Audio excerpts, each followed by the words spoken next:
Alright, so this is the Escape from Shuuta adventure. It's the Star Wars Fantasy Flight Edge of the Empire beginner box, and it begins thusly. It is a period of unrest and opportunity in the galaxy. The Galactic Empire struggles to maintain control in the midst of civil war.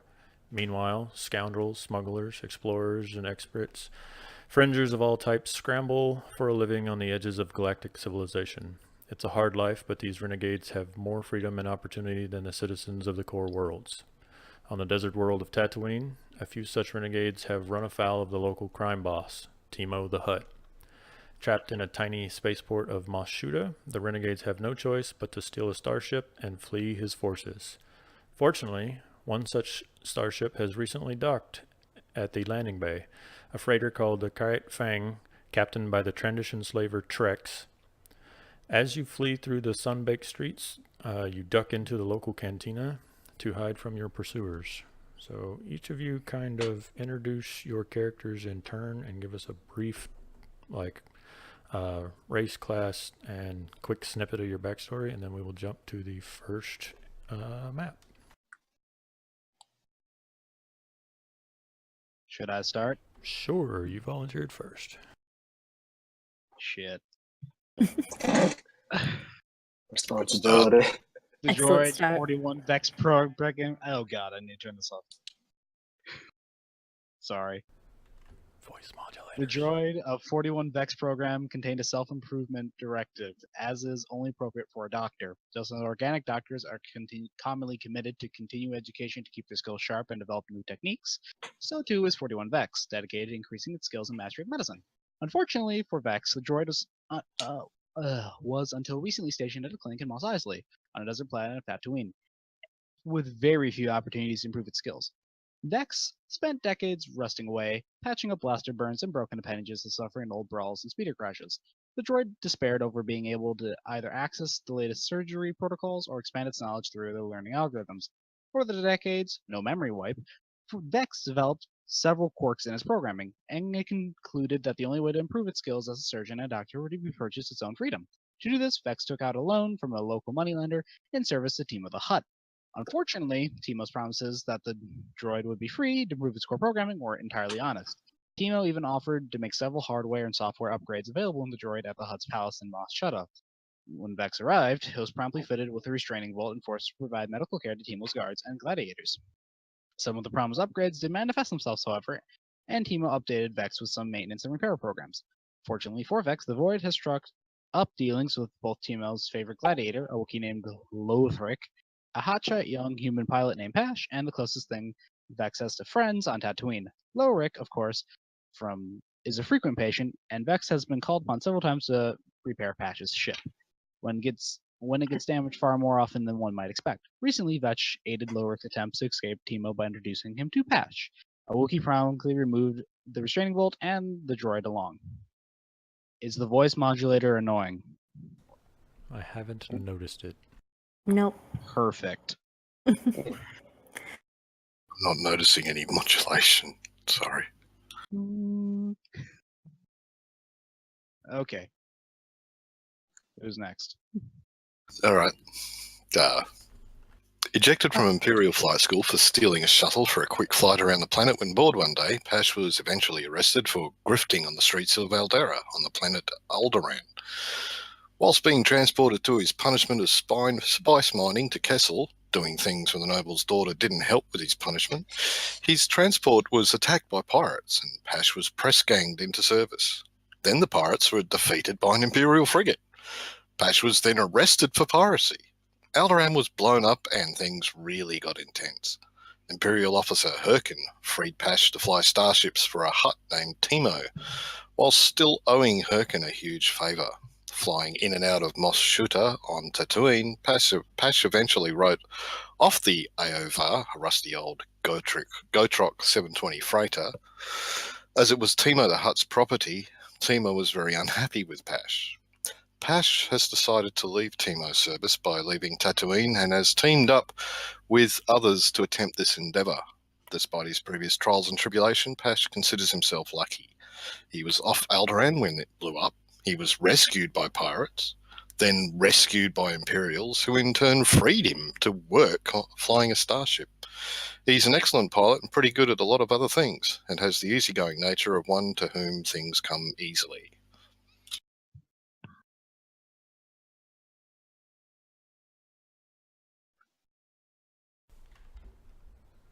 I'll go next. Sure. Lorik Wookie is to hunt down the Trandoshans responsible for the death of his sister and nephew who were victims during a hunt. He began his long career as a gladiator after he was captured trying to hunt down Treads and Trandoshans. Trandoshans. That's the one.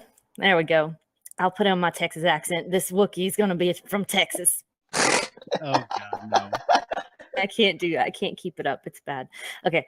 But he was forced to do battle for the amusement of others, and he got acquired by a Hutt gangster named Timo. He'd rather get off the payroll. And so he is working along with the droid medic who has patched him up multiple times, and Oskara. She was planning on leaving, and he said, I'll help you as long as you take me with you. And it looks like they are about to escape. Hopefully, fingers crossed. All right.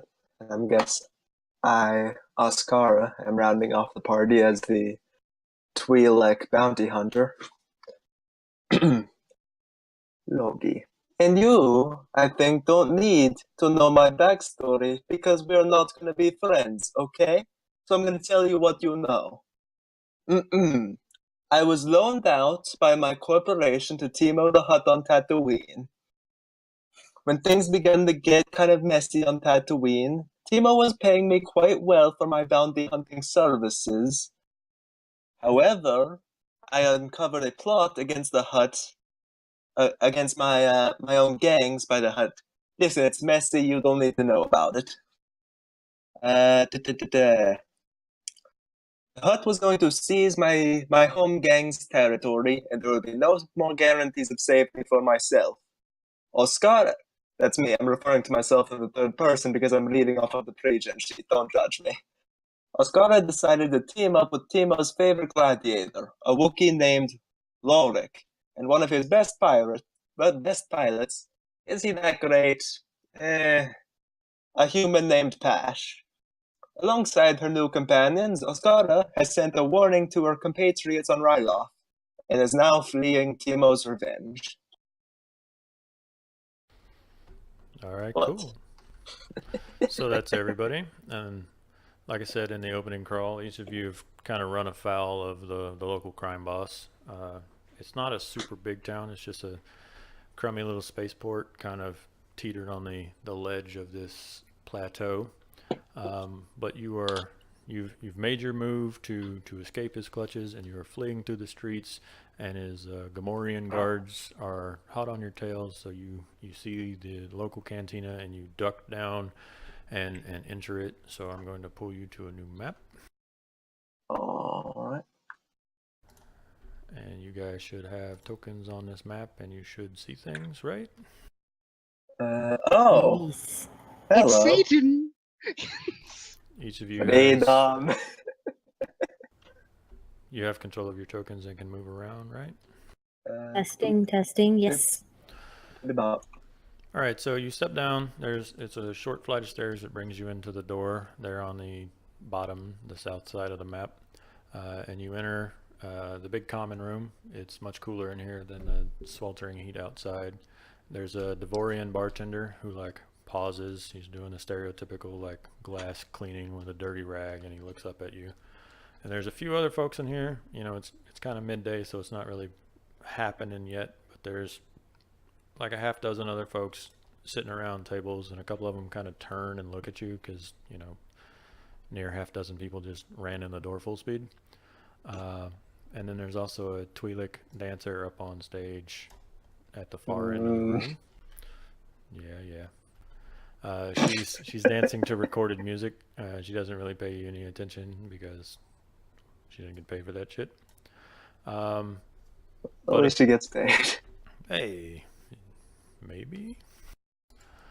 Couple We'll of get things to it. about this room though. It's kind of a low ceiling. There's like steel heavy struts under the typical Tatooine domed adobe roof, but there's like strut ceiling above you. The only exits to this room that you see is there's a closet, it looks like, behind the bartender, and then there's 2 curtains drawn behind the dancer up on stage. And each of you needs to decide what you're going to do. You got 1 turn basically before the guards behind you come barging in the door. So each of you gets to make a skill check, as it were. So decide what your character would do, and then I will let you know the appropriate skills to do that.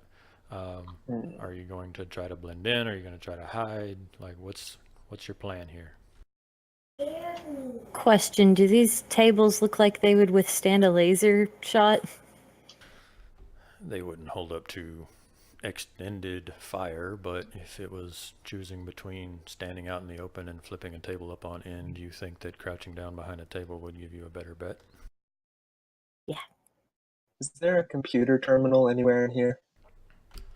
This doesn't appear to be that kind of establishment.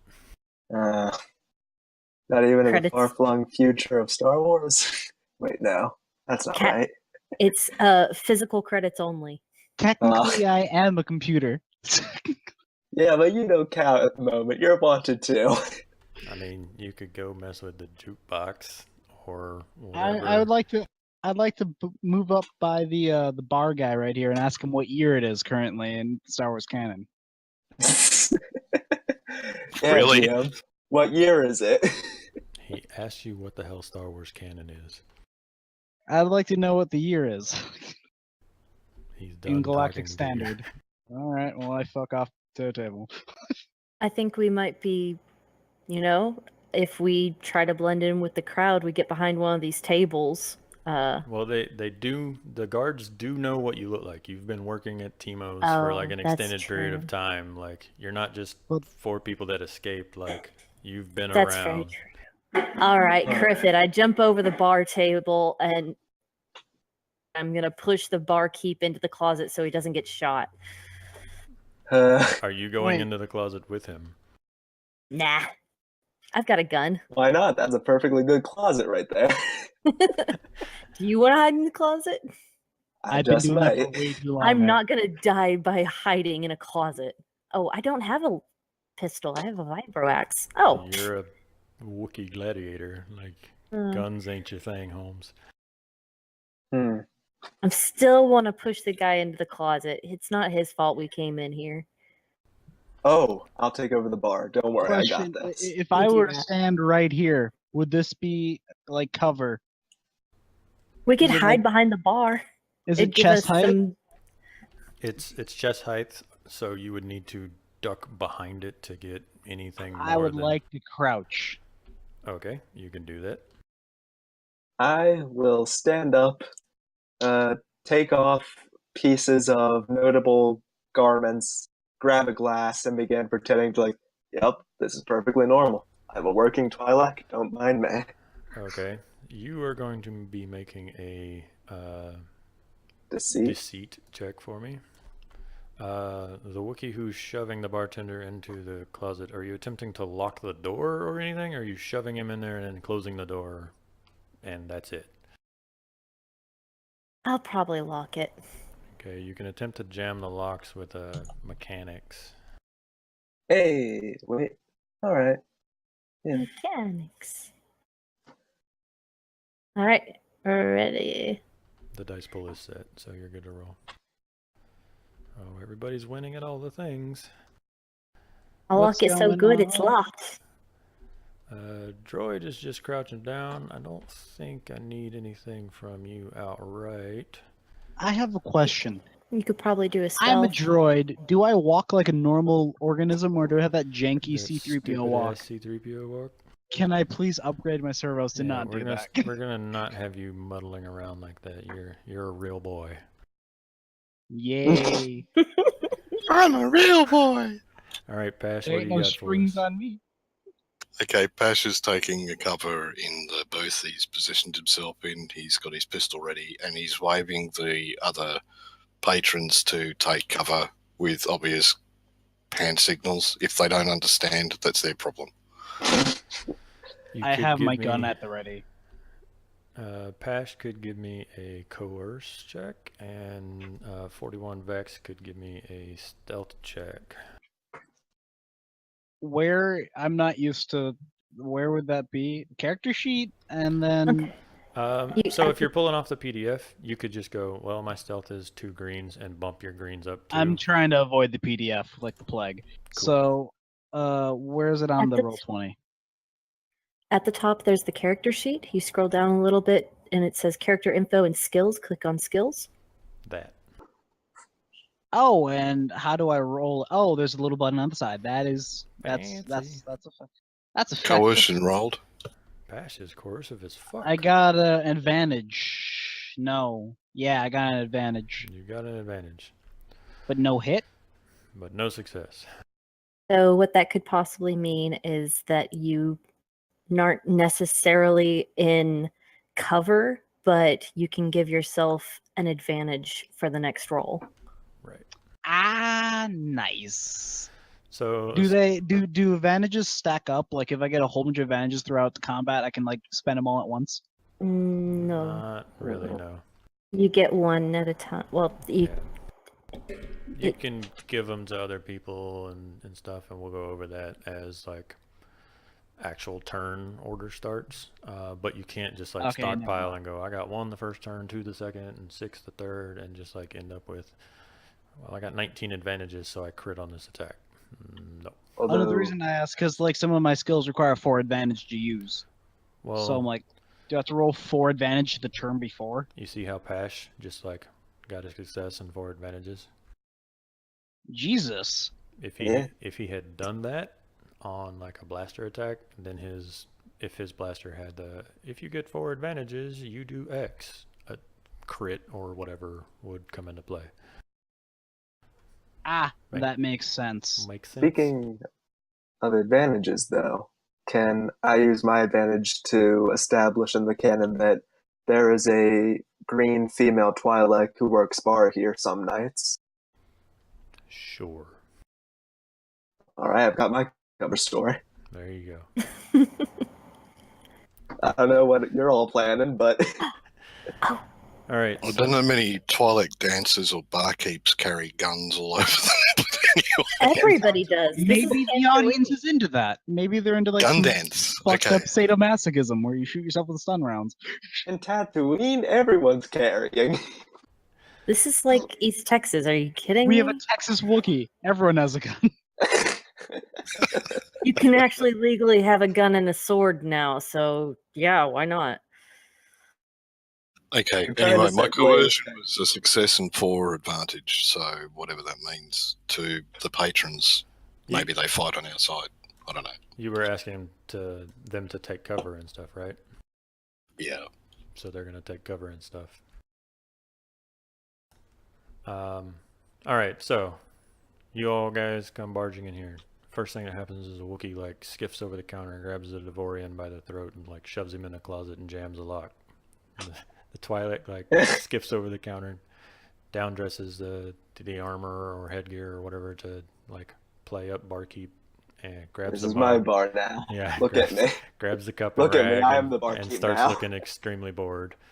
The droid, not as smoothly, clambers over the counter and gets ducked down back there, and Pash cuts around the corner and like scoots into a booth and starts like motioning for folks to get ready for the inevitable shitstorm that's about to happen. So confused as they may be, folks start like scooching further into their booths. The 2 Rhodians are kind of confused, but they're ready when the fecal matter hits the rotating oscillator. And That's the one. the 4 Gamorrean guards come stomping into the room. Everyone act casual. This is fine. Right. So moments after all that happens, the pig-like Gamorreans carrying heavy bone-breaking clubs stuck through the door. They're blinking their beady eyes and kind of peering about. Their eyes are still adjusting to the darkness, so they don't really pay any attention to the barkeep because she looks like she's supposed to be there, and they're going to be advancing up towards the center of the room looking for you guys. Which is, to give me a second to move to the next page. Quick question. Are the tables fastened to the floor, or can I kick them over? The ones in the booths are fastened. Since you're in the booth, you'll see that that one's fastened like a restaurant booth. The tables out on the grating, it looks like they are free to be moved around depending on what's going on in here. Gotcha. Thank you.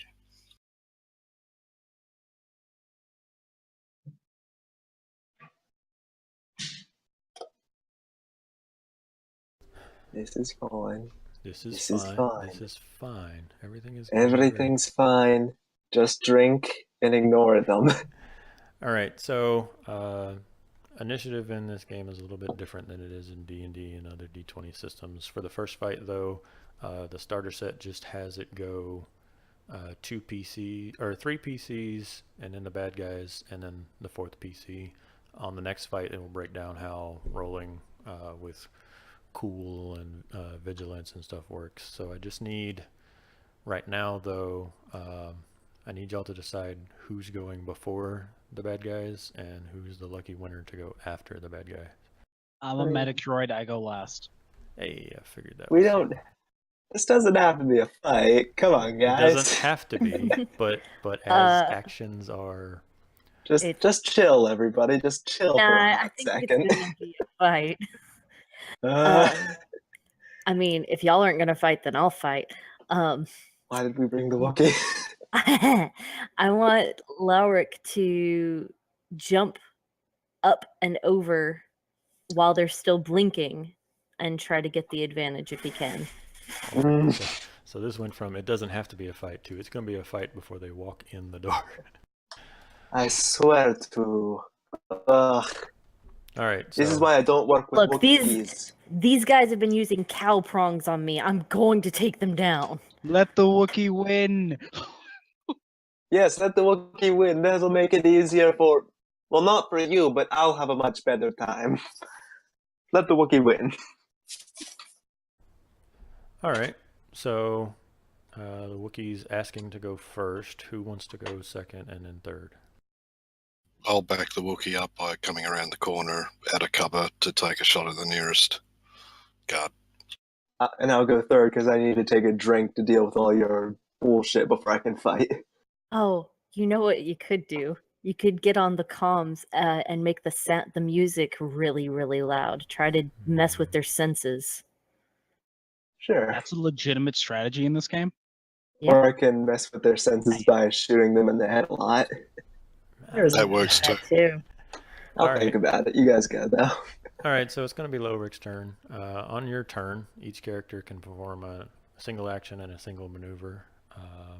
So your actions are attacking and using your equipment, and then your maneuvers are moving closer or further away. There's different maneuvers like aiming and stuff like that, and this will unlock more stuff as it goes along, so to speak, but just ask what you want to do, and then we will try to determine how to do that via the rules. So Loric, be a hero. What's your question? If I want to aim, let's say I stand perfectly still, and I just want to aim and shoot. Can I aim and shoot, or is aim like an attack thing, or is it a movement thing? Okay, so maneuvers are, like I said, moving is the most obvious maneuver. You can ready or stow a weapon or something like a stim pack as a maneuver. You can use a stim pack as a maneuver. Opening a door, or like Pash is talking about flipping tables. You could flip a table as a maneuver and then still take your action to shoot from behind it. But so aiming... I can aim and shoot. Right. Oh. So aiming is a maneuver, and it gives you a boost die on your next attack. So you could take your maneuver to aim, and then use your action to attack. That makes perfect sense. Thank you. Taking cover is also a possible maneuver. If you're in cover, the enemies suffer the black dice, a setback dice, on their attacks to hit you if you're cowering behind the table like some kind of pansy. I'm a robot. You're still cowering. Wookie, go. Good point. All right, so I'd like to jump over the bar and use my vibro axe on the closest one to me. And that would use my brawl. Gonna jump.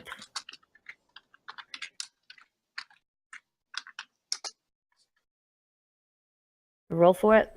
Stand by, I'm clearing the dice pool.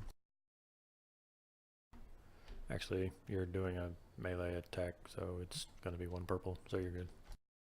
Oh, okay. I will do brawl. I will do melee then. Ready? Yep, we're ready. Well, Pow. shabam. Oh, bam, indeed. Do you get anything on 4 advantages? Nope, no advantages, just 4 straight successes. Alright, what's your damage? Looking, go over to combat. Damage is 7, so I add the 4, and that's 11 damage to the closest one to me. That guy, it's a bad day. Yep, so these guys have a soak of 3, so he will soak up 3 of your glorious 11, which puts him at 8. However, they only have a wound threshold of 6. So you're just going to murder the first guy you see. You hop over and you just murderize his asshole. I decapitate him. Oh. Oh, dang. He doesn't even This squeal. escalated quickly. I'm a Yes, it is. professional, damn it. Huzzah. He's a butcher, and it ain't a kosher shop. Yep, Yes. that's the one. Alright, Pash, what are you going to do? Good I'm going talk. to shoot the guy next to him. Don't miss. Are you going to move? Or are you going to shoot from your... Okay. Yeah, well, they're using melee weapons. They don't have ranged weapons, do they? You do not see any ranged weapons, no. They have, like, giant clubs. And Wookiee cattle prods. Do the thing. Well, I'm going to shoot him Actually, with I my need blaster to pistol. Stand by.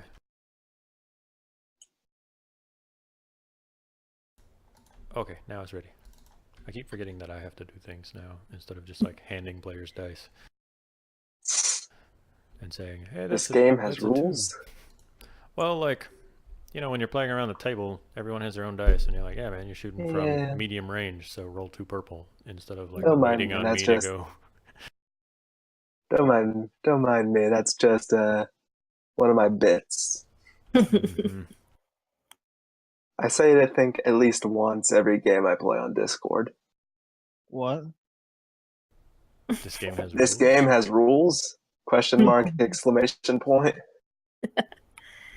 Okay, I got 2 successes and 3 advantage. That means I dealt 6 damage on a hit. Is your blaster And- pistol 4 and 2? That doesn't sound That right. seems excessive. It should be 1 yellow and 2 green, I believe. Yeah, what's your agility, Pash? Wait, I have your sheet here, let me... Actually, what does it say on the character sheet? Because Yeah, I've got it as 1 yellow, 2 greens. It So, should have... It should ranged be, light. yeah, 1 yellow, 2 Do you have green. extra stuff in your dice pool on your page? Yes, you do. I've got, it says 0, 2 green, 1 yellow. Yeah, clear that out. They and should all when be you- 0? Okay. Yeah, when you click, the dice pool is extra stuff. So if you click on a skill or a gun or something, it will do that and then add what's in your dice pool. Oh, okay. Sorry. No worries. I mean, there we go. Now we get to figure out threats and things. So you have 2 successes. You are successful in your shot. However, we have a threat. Oh, and the droid is now pink. Everybody's pink. What's going on down here? I'm gay. Okie dokie. What damage does your blaster pistol do, sir? 6 damage on a hit plus 1 damage per success rolled. So that should be 8. That is in fact 8. He soaks 3. He will take 5 damage. He is still up, however. Who wants to tell me how that threat should come about? So you should. What? Maybe.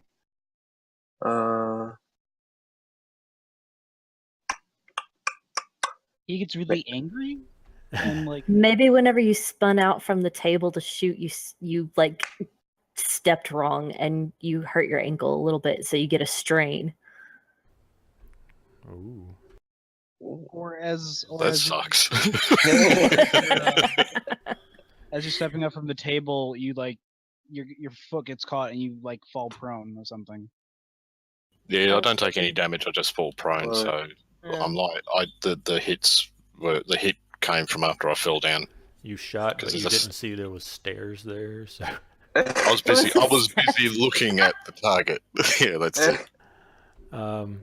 But the mention of strain does remind me that I'm an idiot and forgot each of you suffer 1 strain from having run through the Tatooine sun to get here. So if you could just Oh, There. alright. reflect that accordingly, I'm sorry. So Uh, take Sorry, down y'all. one. So take down 1 strain. Yeah. Yep. So again, we're working with Roll20 here, and it's designed for games like D&D where things count up, whereas Star Wars things, or things count down in D&D, but in Star Wars they count up. You count your wounds up until you hit your threshold. You count your strain up until you hit your threshold. But instead of starting with empty health bars and then slowly filling them up as you took damage, I just made them full, and we will, do normal things. So when you run out of blue, you run out of strain. When you run out of red, you run out of life. Yeah. Both are bad situations to be in. Right. Alright, so past trips. And then our third PC gets their turn. Ascara is gonna finish her drink, look at the scene, just go, oh, fragging. Pull up her blaster carbine from behind the bar, use the bar to level it, and gonna gun down some Gamorreans. Yeah. Let's see. This'll be great. Where is it? Bounty hunters are such OP. Here we are. Point. Jesus fucking Christ. Where is it? Oh, there it is. Hi there. So that's 1, 2, 3, 4, 5. That's 14 damage. You were shooting which one? Which one has not been hurt yet? The 2 in the back. 2 in the back, yeah. This guy right here. Wait, trying to click it. Left click it. Ah, there's the one. Oh wait, you did that. I did that. Oh, that's the one.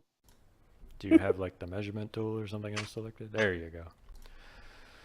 Alright, well you guys are making quick work of these assets. His soak does not protect him at all, and he will go down. Yep. I mentioned this in Discord. The last time I played this in person, somebody brought a +1, and I was like, I was not prepared for 5 people. I told you that there are only 4 pre-mades. Which character do you want to play? And they're like, the Scara sounds cool. Sure, whatever. Printed out another one, started playing the game, and I had 2 people doing that shit, and I was like, well, more guards show up because both the Scaras went first and murdered them all. I love the smell of bacon in the morning. Ugh. Yeah. Alright, well that's been 3 PC turns, so now the pigmen get to go. It's not looking great for them, but they're dumb and they've been given a task. So you killed his friend, he's gonna swing at you, Lorik, with his club and attempt to do great pain upon your general body area. That's the one. Okay. I mean, yeah, Seems legit. you're not wrong. Mess up the fur.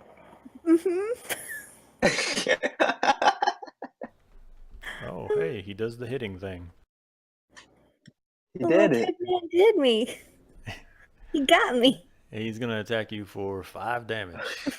Somewhere in the body area. Somewhere in the general body region. Uh-huh. How much? I didn't hear that. It cut out. How much damage? 5 damage. He got me for 1 point. How dare. The advantage is that his club sticks in your hair, and when he rears it back, he plucks out like a half dozen strands of your glorious Wookiee hair. Oh, you're next, buddy. Oh. Wookiee now mad. Grr.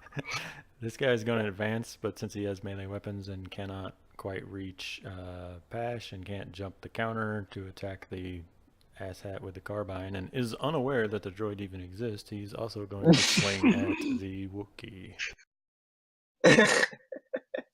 Do it. Not so much. Wait. No? So he doesn't Yes, hit. I don't have anything particularly exciting for this here advantage. Give them both advantages for each other for the next time, if they it's- survive. Yeah, I don't see that happening, so Uh-uh. we're going to pass it on I mean, over to... they both swung at me.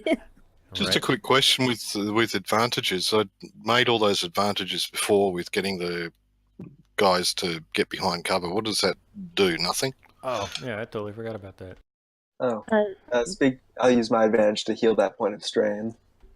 What you could do is with all those advantages, you can Not make trip? those narrative. Turn a trip into a minor stumble? Not Turn for a stumble action. into a backflip. They wouldn't affect the action because that already took place, but you could say like something in the environment has changed because of some of those advantages. And that's the neat thing about this system, and like we're talking about both good and bad things affecting the narrative. You jump over a pit and you succeed, however you got threats, so the ledge crumbles and now the pit's wider and the next person has a more difficult jump. Or just it's kind of a game to see what you can get away with. I shot that guy. Well, you missed. Okay, well, I had so many advantages that I hit the thing behind him and that explodes and stuns them and they all look that way instead of at the bar. Or like, I missed so bad that my shot hit the wall behind him and they have no idea where I'm shooting from. So they turned and looked at the wall where I hit, and then my aim was so terrible that they couldn't tell where it came from because I missed them that far. And so like... I want to play that character in Star Wars now. They're so incompetent that everyone thinks they're amazingly competent. Jar Jar is a That's Sith Trist. It shoots a shot, it misses, but it ricochets and hits its friend. Lord. Yeah. Like you do could that. say it's so dark that they can't see. Advantage or something. Ah. All right. So Um, as the But I didn't want to like totally bury your question there, Pash. Your advantages could have been any number of things. Hello? Disappeared. The patrons aren't people that are in the employ of Timo, even though he runs this town. Or you were so coercive that they're like, you know what, fuck it, not my fight, and spend the whole time cowering behind the tables instead of as soon as the guards come in, they realize what's happening and point to the barkeep to be like, she's right there. Like any number of ways to spin the narrative. And you could have, depending on the circumstances, like got people to fight for your side and stuff. I just didn't want to muddy the waters with this intro fight. Also, as you can see, since 3 people get to go first, it's a very like spiky depending on whether people succeed or not. Like theoretically you could kill 3 of the guards before the guards get a turn, so that's why I wasn't super like, let's get another half dozen combatants on the PC side. Yeah. No, I get it. I just wanted to know what I could have done with those successes, I guess. I didn't think about them. It's a like The I said, it's advantages, rather. kind of a game of see what bullshit you can pass onto the table and see if you get the GM to sign off on it. I Like think with a lot of it has to Pathfinder- do The difference is that happened before combat, and so those wouldn't affect necessarily Right. combat issues. I agree. Right. So that Yeah, was I part agree. of the skill check stuff, and that's why I was trying to give examples of things that happened in the skill check. So Ascara was trying to hide as part of her skill check. So as succeeding so well on your skill check, you helped her, so to speak, by not having them all point at you and Ascara and the bar in general when the guards came in. So like you had the stunned chance for the guards to like look around and stuff and just see a bunch of confused patrons instead of 6 people pointing at the bar. Yep. It works. What's our resident droid going to do? I would like to. Am I still stealthed? You are behind a bar, crouched All down. right. There are, I wouldn't say you're stealth so much as there's a lot bigger threats in the room right now between the Wookiee murdering people, the carbine wielding bartender, and the hotshot pilot. Okay, I'd like to peek up, take my light blaster, kind of prop it against the bar itself, and shoot at this one, You got this. Okie We dokie. believe in you. the one that didn't notice me earlier. Let me check. Oh shit! Hang on. Can we keep that? Can we? Hell yeah! No. Figured. Gonna give that one a big Alright. ol'. It's ready when you're ready. When it says range, do I have to change the range, or I'm sorry, just All right, so it's a good question. Like I said, I didn't want to just blather on rules up front. I kind of want to wait until people were like, "How do I do blank?" Oh, glad you asked. Here's how you do that. So there's 3 ranges that we would be dealing with in this room. If you are melee with someone, you are engaged, and an attack would be a 1 difficulty, 1 purple die. If you're in your medium range, you're just kind of across the room from them.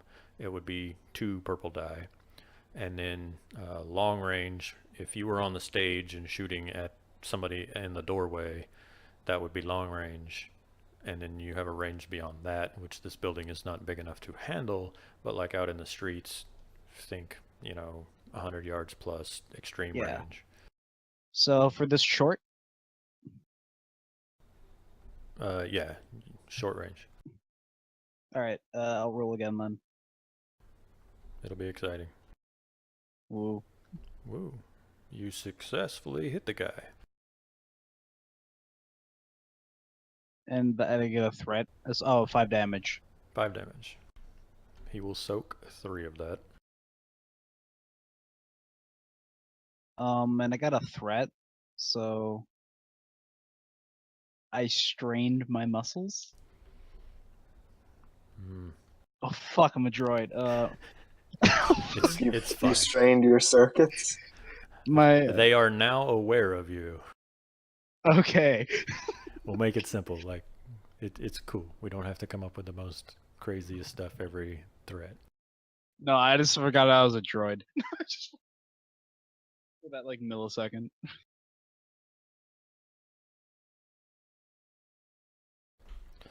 All right, so that will bring us back to the 3 PCs. I do believe in this system you guys can just pick how you want to do things, right? In a new round? Yep. What order do we want to slaughter them in? There's only 2 of them. You got 3 attacks before they can do anything. You guys tell me. Well, I'm going to stand back up and shoot the one closest to me. Go for it.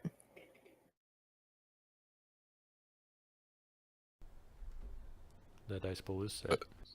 Okay.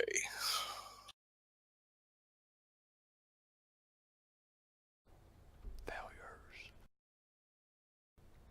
You do the thing.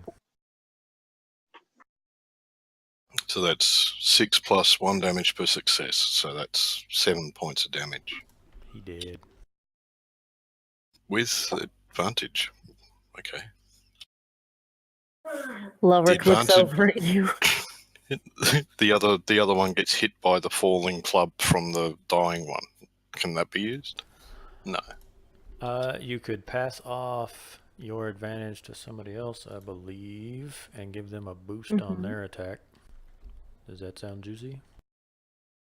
Sounds right to me. Can I do that post their attack?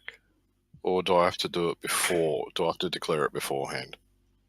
You have to declare it before. Right. It's part Okay, of. I'll give it to the Wookiee.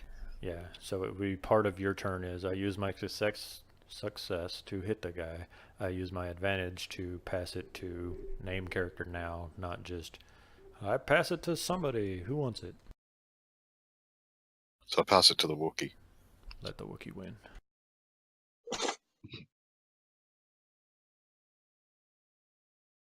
All right. Oh yeah. Oh, you jerk. Technically, one of those purple dice wasn't there. That's okay. So you get 3 advantages. Remember how I said things are kind of unlocked gradually? For the first combat, we're not going to deal with Triumph. We will go over it in subsequent things. But, I mean, do you want the Triumph now? You're going to murder. No, it's fine. You're going to murder the guy. Just go ahead I and know. murder him. I do the dang Spend thing. your Triumph. I do. I looked over at Pash whenever he took down the one, and as I was looking, was coming at me, and I just swung back the vibro axe and got him in the gut while he was post up ready to attack. Is this like It one of looks those so cliche things where like Yes. you're looking at your friend and here comes a bad guy and you just like stick up your fist and like catch him in the face? Yes. One of those kind of things. Casually swings the vibro axe while looking at me, smacking it in the gut and wiping it out totally. Yes. This is my movie. Okay. For the Cash record, raises though, an eyebrow and nods his head. for those of you playing the home game that want to know what Triumph actually does, though, Triumph still counts as a success symbol, but it also makes the attack more likely to hit and do more damage. So it allows you can inflict a critical injury on the target if the attack is successful, and you can also trigger any effect that advantage symbols would trigger. So you could pass it on or change the narrative. But your Wookiee just smashes the fuck out of this guy. And he did. He did. So you stand there over 4 dead Gamorreans with a barkeeper banging on a door from inside the closet, a bunch of stunned patrons, and the Twi'lek on stage is nowhere to be seen now. I'll yell over to Ascara to tell her to go and open up the closet, and I'm starting to pull the dead guys and put them in a corner, trying to clean up the area. Really? At this point, I think it may be better to cut and run. He'll find a way out eventually. A couple of the I think- patrons give you like a golf clap, like half-hearted, go team. For I the turn one, around and bow to them and then posture my arm to include the rest of the party. We're leaving now. Enjoy the rest of your day. Oscar is gonna go behind the bar and clear out the register. What do we got here? You have, oh geez, I wonder if it actually says anything about that here. No, it doesn't. Doesn't say that you're gonna steal from the bar. Well, I mean, it's a good guy. I mean, we story. threw him in the closet at this We're point. doing the hero campaign. First action. I want to steal some shit. Yeah, Hey now, after maybe we you're a murder, hero. after outright murdering everybody, let's steal shit. That's every We starter didn't box murder any of the everywhere. patrons. No, I'm Maybe just saying, these like Gamorreans come here on their off hours. They have lives. They do things. Mm-hmm. Sure, you get a handful of Morality credits. aside. A handful? Okay. You know, Sure. are you taking time Like to count it 25. right now? Like 35 credits. Yeah. I'll just stuff it in the bag, you're right. There you go. And I I'll would grab like- a bottle of some blue whiskey. Sure. That hop over the bar. For a light blaster, Mhm. is that two-handed or one-handed? One- That's a one-handed weapon. Yeah. Thank you. If I were to get another weapon, is that even possible? I don't know if I've dealt with dual wielding yet. Oh, I never even meant dual wielding. I just get like a two-handed blaster. It is possible. You could pick up Okay. blaster rifles and stuff like that if you found one, yes. I'm not going to hold you to Okay. you or the droid. You started with a light blaster. This is what you get. I would give you the stats of that weapon, and you would just need to roll them. All right, so Pash flourishly bows to the crowd. They clap their golf claps. Ascara loots the register, grabs a bottle by the neck, and jumps the counter. Lowrick is body organizing, question mark? Yes, pulling them over here and stacking them. Gotta keep things tidy. I'm sure he'll love that. It's a respectable establishment. Yeah, Could always shove them down the waste disposal chute, but that's okay. there is that. Shut down all the trash compactors. Where did that toilet go? What are you doing, Vex? I like to sarcastically remark that we should check the guard's vitals. You can do that. That's what I do. Do you guys let You the have a guy out program of with the a closet sense of or no? humour. I'll go get the guy out of the closet. Jeez. I'm not doing it. Yeah. I know he's gonna be mad, so he might as well be mad at me. I go guess I behind should her. have like put him in the closet, you know. 'Cause I ready the blaster at the door in case he tries any shit.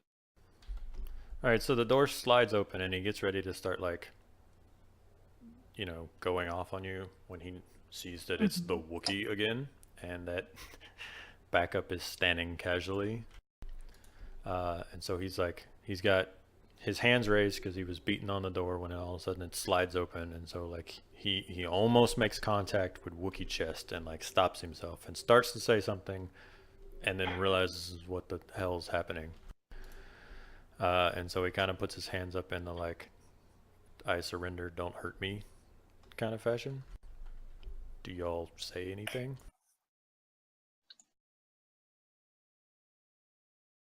I'm not looking around. Can I make a perception check? Sure. What's up? What's going on? There's a half dozen Okay. confused patrons. There's recorded music playing and no dancer on stage. And there's a Devorian in the closet. You see those things. Anything but that one. Vex, do you say anything to the Devorian? I just kind of stand there quietly. I squint if I have machine parts capable of doing so. Put that The on the lights quote could log. kind of modulate. You know, like a modular face, you know? Yeah. Hmm. They, All right, well, the bartender's going to be like, look, I don't want any trouble. I won't say anything. In fact, if you leave now, I'll tell you, you need a ship, and Trex has a ship in town, but it's broken. It needs a hypermatter reactor. You could check the junkyard, but please just get out of here. Where did the dancer go? Are you mumbling to yourself, or are you actually asking people? I'm using my character voice. I know, but sure, are I you just mumbling realized. to yourself, or are you actually asking people? I think I'm mumbling. Yeah, probably mumbling. Okay. Just don't mind me. I'm wandering. I don't have any credits to give him, but I kind of give him Get a up- pat on the Get shoulder. up on the stage. Like, sorry for the trouble. Is there anything else y'all want to do here, or should we move on? I would like to walk towards the door. Do that. There's so many people in here, though. I mean, it's already. All right, fine. I go near the stage and demand to see organic tits. Like, is that what? No, that's not. Okay, then I go back We'll to the go. door. No, we're going to the door. It's fine. All right, so the guy told you that the ship's in town, but it's broken, and suggested that you go to the junkyard. I'm gonna drag you to the town map. and we're going to go over a couple of things and talk about life and stuff. Everyone's on the town map? Yeah, I I already see know about the Temo's birds place. and the bees. Alright, so y'all are down here in the cantina. Oh. The junk shop he talked about's here. Huh. The landing bay that he told you about is up in the upper right. It's landing bay Auric, and that's where Trex's ship is parked. Y'all are more than welcome to go anywhere on this map. Do note that we are under time constraint though, so... Yeah, we need to get out of here urgently, so let's go to the junk shop, which I'm familiar with because I've had to keep repairing a previously functional freighter because And I it was was there a too. piece of crap. Yeah. Yeah. Hell yeah. Yeah, as long as we avoid that place, Alright, pretty chill with wherever y'all want to go. so do y'all By guys... the way, Go ahead. is the voice thing getting annoying because I can turn it off anytime? I still haven't Haven't noticed noticed it. Like, I haven't heard Yeah. any voice changes, mate. You're coming Oh. through as you. Really? So if I Yeah. were to hold Yeah. a note like this or anything, it doesn't change it at all? Nope. Not that I Fucking can. Christ. Yeah. Give me a minute. Alright, well while he does that, the We're rest okay of with y'all get to the junk shop. Yeah. Whether you go through the off-world traders or skirt around through the back alleys, you guys, it's a small town, you know where the junk shop's at, and it's immediately obvious. There's, you know, piles of scrap metal Junk. and broken spaceships and just, you know, shit everywhere. But you enter the main building of the junk shop, and it's a squat, low building. And as you step inside, there's an old human male behind the low counter, and it's covered in like a disassembled droid. Like it's all broken apart, and he's, you know, mucking around with it. But he glances up at you, and he turns to an R5 unit that's like standing at the end of the counter, and he like kicks the hell out of it, and the droid immediately starts squealing. And he says, "You're supposed to tell me when I have customers, you bucket of bolts. Go outside and finish stripping that speeder bike." And the droid kind of truttles off with a sad "Ooh," and like rolls past you outside. You passed a wrecked speeder bike that looked like it was destroyed in a race, and if you care to look, the droid will be outside welding and, you know, using an acetylene torch to cut stuff off of this scrapped bike. And the guy will say, "Welcome, customers. As you can see, I have anything that you need for the right price."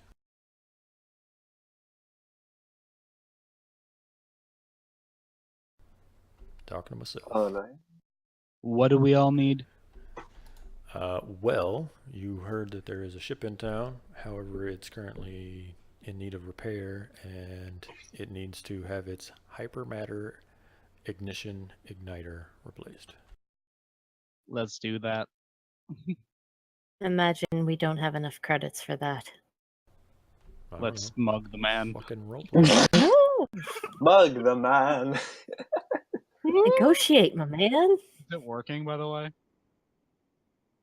I go up to the shopkeep and ask him if he's got a hypermatter ignition igniter in his collection of stock. Hypermatter igniter. Yeah, I've got one, but it's already promised out to Captain Trex. Well, Trex. sure, he asked us to come pick it up for him. Okie dokie. Yes. I'm gonna need you to make a deceit check. Give me a second to do dice pool. We are proud members of Trix's crew, as you can tell by our garb. All right. So his discipline has been set. If you are making a deceit check, make it. Can I give... how does teamwork again? Can I give some extra help through teamwork? I don't remember. A blue die, maybe? I've Yeah, got to sure. see blue die. Pash, add a boost die on your dice pool. Or I could do it if you don't want to. Okay, where do I add the boost die? Sorry. At the top of your sheet, all the dice, just click the blue up to 1 and then hit roll, and then remember to take the blue off. That's fine. There you go. We'll just Okay. we'll just add you. So 2 successes and 2 advantages. So I got 1, 2, 3, 4, 5 successes and 2 advantages. I was using the first roll because I'm a jerk. But you win. So let me read this here and see what happens. The Wookiee looks over at you, looks over at the junk shop man, and just nods. Like, yeah, that's what he said. He told us to come get it. Oh, yeah. No, he will walk back to the shelving behind the counter, and he's going to like rake through a couple of things, and he'll mutter some obscenities to himself, and then he will pull out it's about twice the size of your fist, but it's got wires and couplings hanging off of it, and he will walk it over and slam it down on the counter and grin like he's missing a couple of teeth and everything, and says, well, you just make sure that Trex remembers the deal that I cut him on this, and I look forward to doing business with him in the future. And you have 1 hypermatter reactor igniter. I'm I'll sure carry it. Trex will love to do business with you as well. This has been most agreeable. Okie dokie. I thank him profusely, and we proceed out of the junk shop, I'm assuming. Yes, you do. Pash, you've been doing piloting stuff here in town for long enough that you would have a bit of insight on this particular detail, as it were. You know that the ship is in Landing Bay Arc, but you know that anytime a ship takes off from either of the landing bays, the first thing that happens is they have to communicate with Spaceport Control to have the docking clamps released. So nothing takes off until it's cleared through control. You could either attempt to talk to Spaceport Control from the landing pad, or you could go to Spaceport Control, have them unlock it, and then go to the landing pad. Which do you guys want to do? I mean, Well, we know. I'll let the rest of the party know that we've got to go to Spaceport Control either by comms, or since it's on the way, we can pop in there and just say we need it unclamped. We've got after we've fitted the replacement part to do some test flight work with the vehicle. yeah, you seem pretty convincing. I think they'll go for it. Anybody got any other ideas? Any needs? Money? A stiff drink? Yeah, we need to do some cash. We could go back inside. He only has the 1 droid. Although it is a junk shop, how much can we reasonably expect?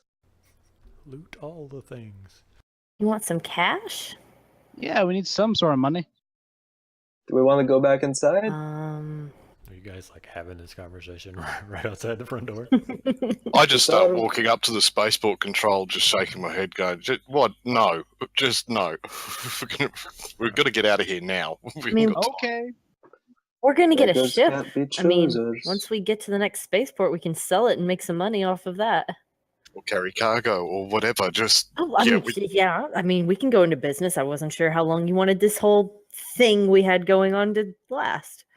And if the captain of the ship right back. we're about to fly is any decent captain, he'll have provisions on board. We're not going to starve.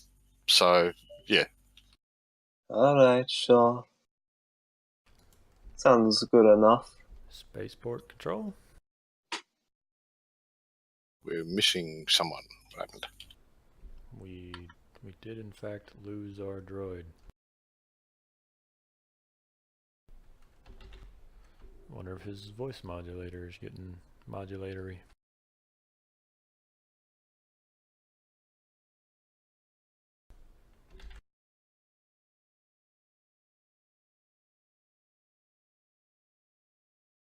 You might have to pull him. I think he's in game 2. Yeah, give me a second.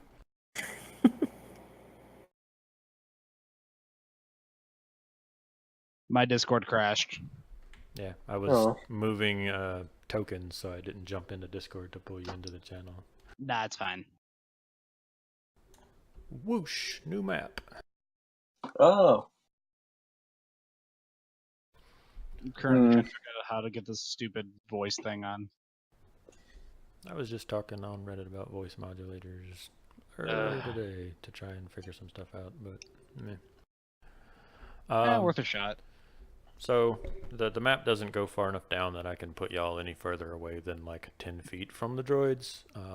Y'all not actually 10 feet. I'm gonna let y'all decide what you guys want to do.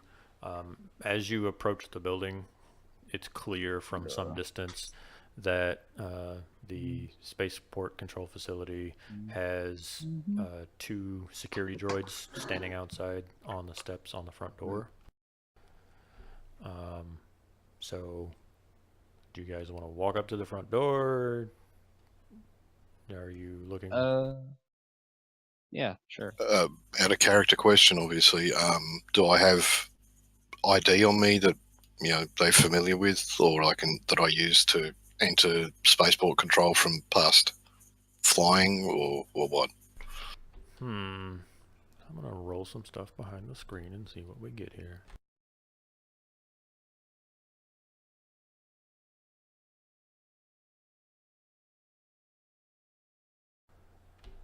You don't have like some kind of coded ID or anything that necessarily declares you as a pilot, but you might be able to convince them. I would say that you would have background knowledge that would give you a boost die on a coercion check if you tried to tell them that, hey, I'm with Timo, I fly blank ship, whatever your ship's description was from your backstory. I would give you a boost on that. If that's applicable or if that makes sense for you.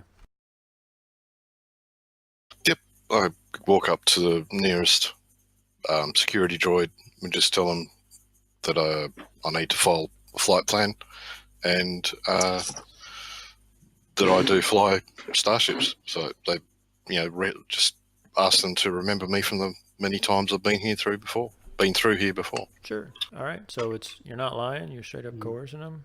The dice is already set, and it's an easy check, so you succeed.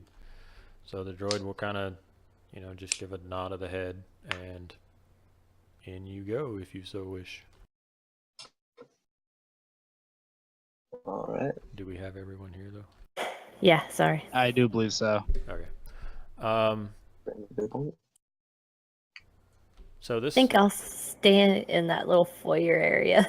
The foyer.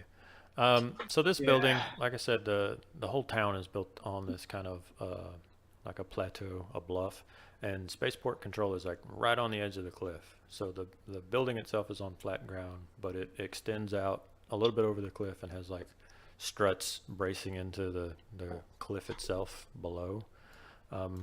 If you look at the map, once you actually enter the main room where everyone's at, those windows look out over the desert below and the surrounding airspace.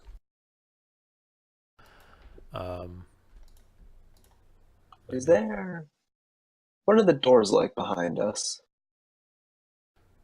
They're standard metal sci-fi sliding doors, the typical. And they're blast currently doors. closed? They're currently open because you just came through them. When you say behind, you're talking about what you came in, right? Yeah. Yeah, so they're your typical sliding metal doors, and they would have opened, let you through, and then closed because obviously it's Tatooine and it's hot as shit outside. So In that case, if they're closed currently, is there a terminal or any sort of computery thing nearby? the doors have a computer terminal, yeah. I would like to hack into the doors and force lock them. Okay. You can use skullduggery or computers. Let me set the dice pool. Alright. Dice pool set. Anyone who has computers want to help out? I don't know my own skills. Give me a minute. Okay. Is it just called? I got 4 green thingies. Is that good? That's pretty good. Alright, So, I'm extra blue die? gonna smack that. You successfully lock the doors. You're also there we go, pretty perfect. confident that you didn't like set off any alarms or anything. Can I use the advantage to make it so when they try to grab the handles, it shocks them? Ooh. Or is that way too far out there? So. Probably won't come into play because you were so skillful at locking the doors that the two droids standing outside are unaware that the closed doors behind them are locked. But sure. Yeah. So you're in the foyer. There's seats. There's some potted plants. There's like an attendance desk up front, but there's no one sitting at it currently. And there's two hallways that lead into the main room, which is, dimly lit because of all the screens and monitors, and it's your typical control room. There's a small conference room off to the side on the right-hand side whose door opens towards you. And the matching room, the door does not open towards you. Alright. Left or right? I just let the rest of the group know that I just need to go and file a flight plan with Spaceport Control, and they can come with me if they want or whatever. But I don't want to intimidate anybody or set any suspicious things off. Normally I just walk in there by myself and file a flight plan and walk out again. All right, so you step through the doorway and in the huge control room chamber. There's computer equipments everywhere, and there's a huge hollow display up from from the consoles that has like the typical Star Wars blue 3D blueprint of the city and the surrounding airspace. And on that heads up, there you go. Yep, that's different. Yeah, except That's very different. We can hear ourselves talking, and that's super fun. Not cool. I'm very sorry. No, what happened is my mic unplugged and I had to do a million different reset things. Sorry, I'll just mute myself until it's fixed. Did anyone understand that? No. Problem with the mic, he's gonna mute himself. That's what I got. You're a terrible person. It sounded like the recording whenever they did the submarine to the president recording. Oh my god. As I was saying in my super cool announcer voice before I was turned into a gnome. Chipmunk. You see the blue virtual heads-up display, and on the display, an Imperial Lambda class shuttle starts entering the airspace on the display, and then a second later you see it out the window coming into town. There's a couple of security droids in here along the walls, not really paying attention, just kind of on guard in case things go down. They don't pay you any minds because clearly you made it past the guys out front. There's a couple of techs just madly pawing away at the computer terminals that they are stationed at, and there are several unmanned computer terminals. But then there's also a woman in the center of the room who clearly seems to be in charge, and she's, barking orders at the two techs and stuff. And then she will call out over the comm to say, Imperial Shuttle Lambda 1123. This is Spaceport Control. You are cleared for landing. Welcome to Shuuta. And then the technicians go about squawking on their radios and typing stuff in. Awesome sauce. This is good. So normally I approach them to I would approach her to file a flight plan, or just so to know what's going on. It would kind of depend on the day. It would depend on whether they were super busy or whether there wasn't much happening. You have talked to the overseer before. You know that she's Overseer Bryn. You don't know a ton about her. You just, she's the overseer, and she's the final word in you getting the docking clamps released. But you do know that any of the techs in here could do it.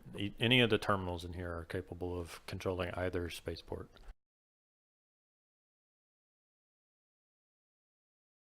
I guess I go up to the least busy tech to ask them to unlock the clamps in Bay R. We're going to do a test flight, so it's not really a proper filing a flight plan. It's just to test repairs. Okay. This might be leading the witness, but do you show her the hypermatter reactor? I just point to it, whoever's holding it. I'm holding it in the foyer. Oh. You want me to come in there and show? Not necessary. I was just asking. You can make the check. Let me load it real quick. What's the worst that could happen? Yeah. Discipline check is loaded if you would like to make a coercion. You smooth talking pilot, you.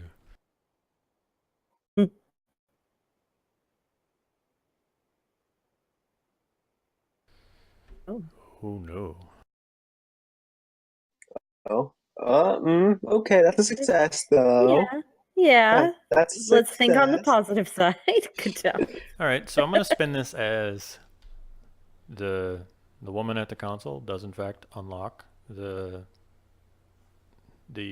docking clamps and everything, and tells you that you're good to go. But as you are leaving, you may overhear this, but she's going to, the next time that Overseer Bryn is not busy, she's going to make comment that, you know, Trex's ship is about to be doing test flights, and so the Overseer will be aware of these actions, and those things will play out as I deem them fit. I keep that in mind and, be ready to have the appropriate response over the radio when we're flying. Okay. I gather everyone together, I guess, and shoo them out of the entrance once it's unlocked. Lorik has not been doing anything suspicious this entire time. I promise. That's very suspicious, Lorik. You guys come You're like back. a small child. But the less suspicious you are, the more suspicious I feel. You guys enter the lobby to find that one of the potted plants has been moved 3 inches to the left. Dang it, Lorik. We talked about this. They're cool. Fucking Wookiees fucking up the feng shui. Fixing the feng shui. Alright, so you guys going back out the main door? I'm sure that our inoperable droid can undo his hack and open the doors. And you guys are free to head where you're going to head. Is my mic still fucked? No, we can hear you now, but it's... Can you hear yourselves? No. We don't hear you ourselves, have a deeper but you have your voice now. Thank the god. Your speech is really slow. We were worried about the stroke that you might have suffered in between repairing the mic and talking. Oh, do I sound like the witness protection program or something like that? Yes. Oh god. It's fine. No, I'm fixing that. How about now? It sounds like very same guy sorry. that's been kicked in the nuts. Okay, I'm sorry. This should fix it. Okay. Jesus Christ. I'm not sure. How about now? No, not that one.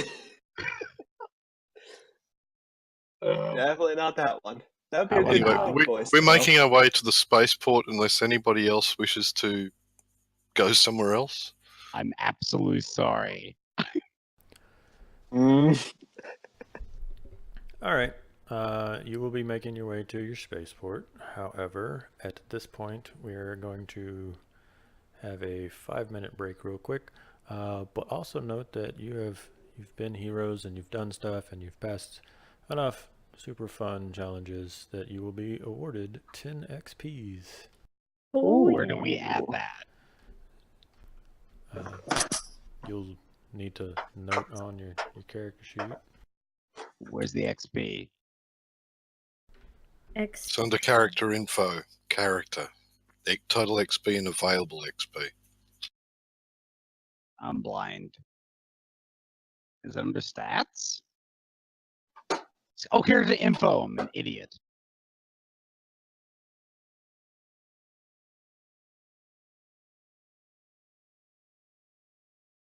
See you back in 5 minutes. Sure. I will go Yep. over the And XP and stuff real quick, but I'm gonna grab a drink and be right back. I got 10 XP, right? 10. Yes. Do I sound like a robot?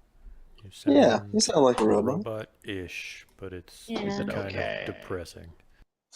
How about Oh. now? Does it have any weird effects? Oh, wait, that's echo. Doing echoing, that's not gonna work for me. I'm sorry. How about now? I'm gonna just I'm trying to say- make it a lot more bearable. That's fine right there. How about now? Oh, Jesus. No, that's way worse. Okay, how about now? Honestly, you're fine. Stop fiddling. minimal modulators, especially since this is being recorded. Oh, I feel like an idiot. I forgot about that.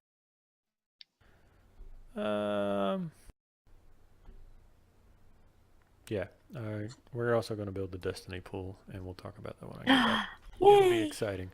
But I'm gonna grab a drink. real Going quick. for a swim, yay!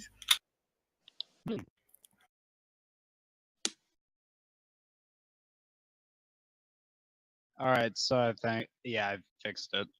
Sorry about that. Very sorry. I didn't mean to interrupt or anything like that. No, I have this custom mic thing. I've been fighting with it for about a year now, and it's driving me nuts.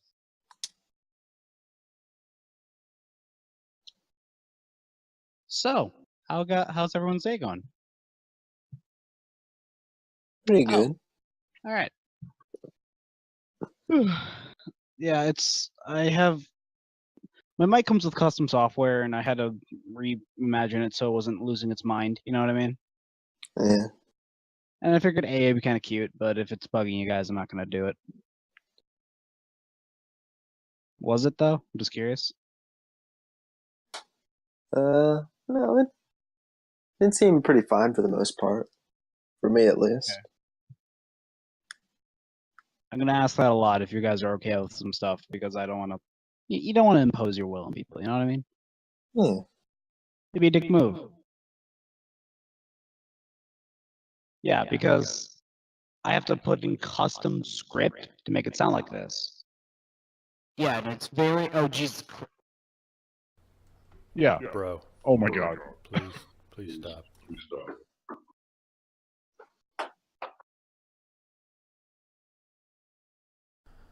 Especially since it echoes. Does it still echo? Does my normal mic without anything? Sound check. No, it doesn't echo. Okay.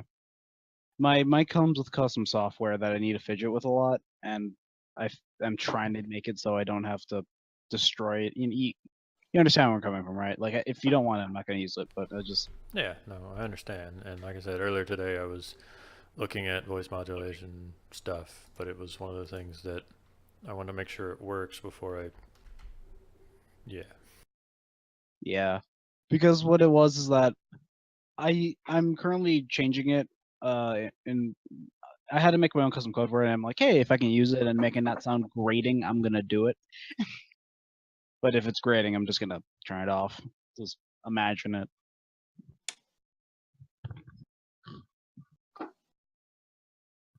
Imagine Also- things in an RPG? How dare you?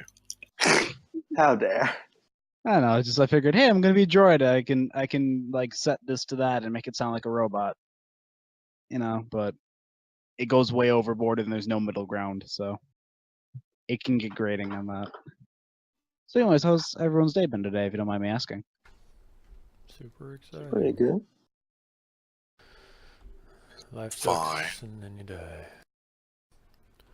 I don't know if we have everyone back, but the folks that I do have back, can you roll me one white force die by adding that to your dice pool and then rolling?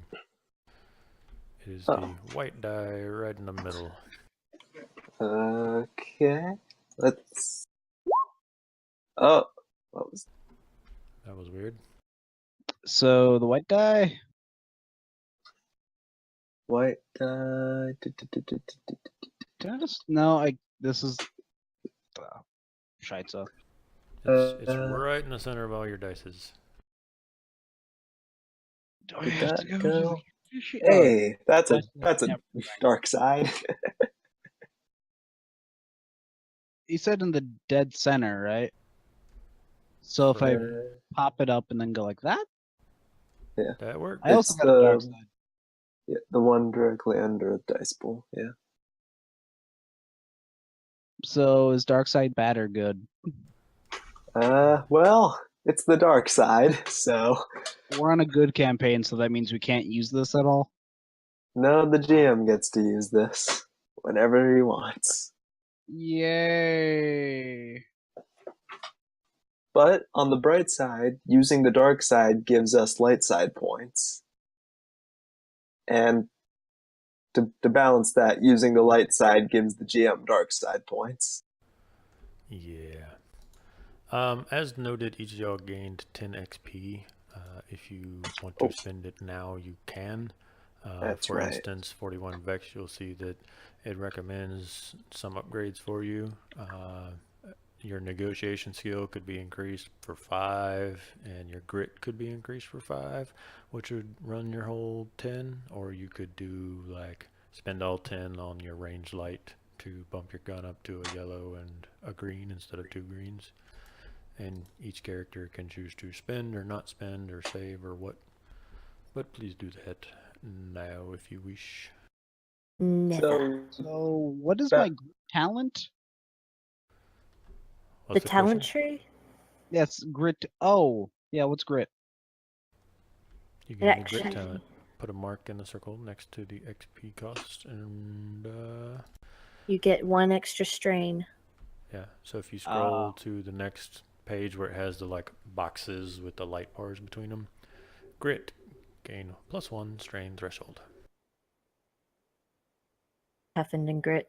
It's under Oh, skill, right? No, it's on the talent tree. Talent. What? Big square Oh. boxes with the light beams in between them. All right. So character info, skills, combat, inventory, critical injuries, and notes. We're talking about the PDF. Oh. Sorry, I'm on I the know PDF. you're bouncing between like 2 character sheets, but it's because the Roll20 sheet sucks so bad that I can't just have the pre-mades fully loaded. All right. So if I want to increase, do I have a? It has an upgrade menu, and these are the 4 things I can upgrade. It's for recommended upgrades, yeah. All right. Hey, So Bounty Hunter, can What's everyone else upgrading? If you don't mind me asking. I'm just doing the wound and wound and strain. yeah. So The 1 shot. yeah, Oh, Bounty Hunter, I can make my ranged or my negotiation have 2 yellows instead of 1 yellow. Nice. Hey, okay? So who has really good negotiation? I think that I've would got be a good Pash. negotiator. What's your I think I've got negotiation? a decent- I've got a decent. It's presence. I've also got a decent one, so I can help out with that. No, Well, I use deception, so what's your dice? 3 green.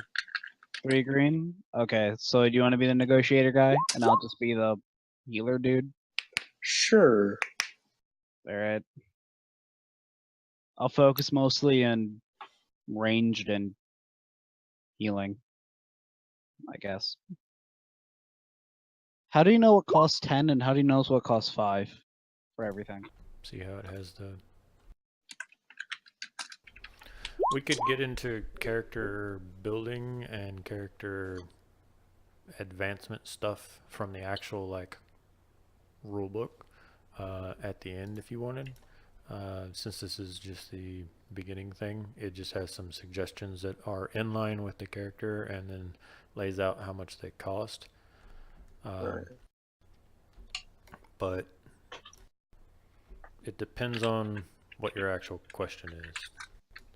Are we talking about skills? Are we talking about talents? Are we talking about in Ranged general? light skill costs 10 XP. Grit talent costs 5 XP to upgrade. Right. Well, How do you see your range light already, right? Mm-hmm. And then let's see, what's your other one? It recommends negotiation. So you already have a point in negotiation. So upgrading your negotiation to rank 2 would cost you your 5 XP.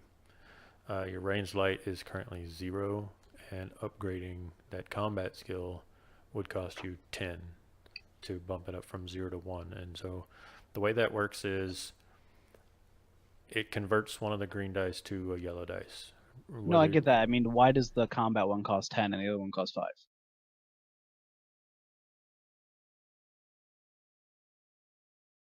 One costs 10, let's see. More than likely it's because it's a higher upgrade. It's If not you a already- higher tier. I would have to go grab the actual rulebook and look why it costs 10 over 5. If I you're mean, if it's a career skill, then it's cheaper. Oh, that's why.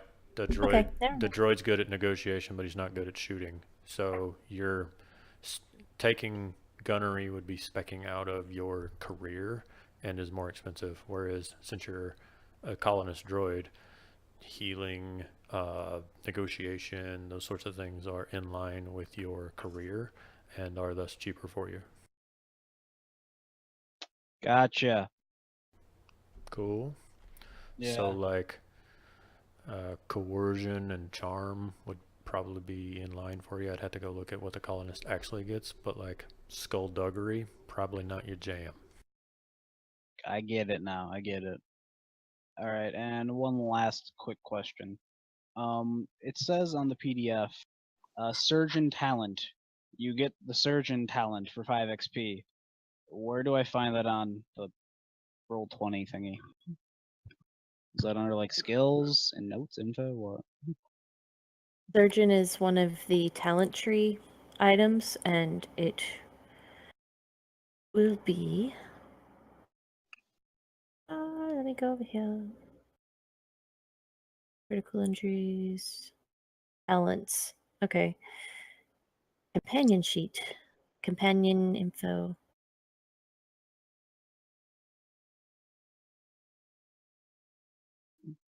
What again? Looking. Yeah, I'm looking where to put skilled jockey talent, but I don't think it lets you. I'm just trying to figure out like what's what and all that jazz. Cool. Okay, if you go down, all right, at the top, go over to companion sheet, and then whenever you scroll down a little bit, you go over to skills, talents, weapons, and powers, and you can upload. You go all the way down to the bottom where it says talents and special abilities, and you click on add, and then you can type it in. That's if you're actually building a character. And you would have a rank 1 because it's your first time to select it. And it will say on the sheet whether it's passive or active, and what page number you found it on, the name of the talent, and then the ability, and it's so that you can click over and it's easy to remember it. So I go to the companion sheet.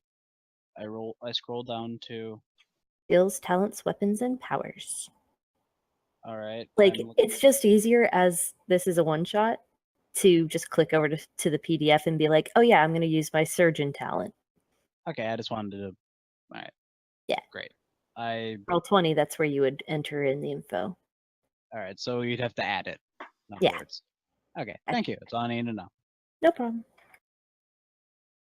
All right, so I guess I'm going for negotiation and surgery. Cool. Does Actually, anyone screw have it. any other questions? Range. I'm just gonna go for range. Final answers.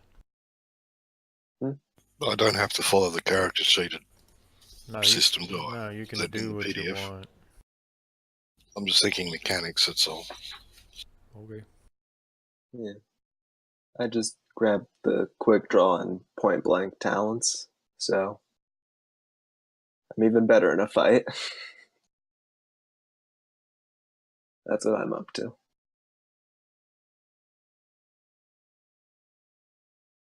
All right, I'm good to go. Final answer? Yeah, I just did skullduggery and upped mechanic. to level 1, rank 1, whatever. Yeah. Everyone's good. Okay, when we spent the points, it's the XP gets put where? First page. Yeah, go back over to the screen. So total XP is how much XP you've earned so far. Available XP is any that you can spend on your skills and talents, and once you've spent it, it becomes 0. Is that correct? Well, that's how I've got it anyway, so it's cool. Character sheet, character info, total XP, available XP. Yep, that's what I'm looking at. Cool.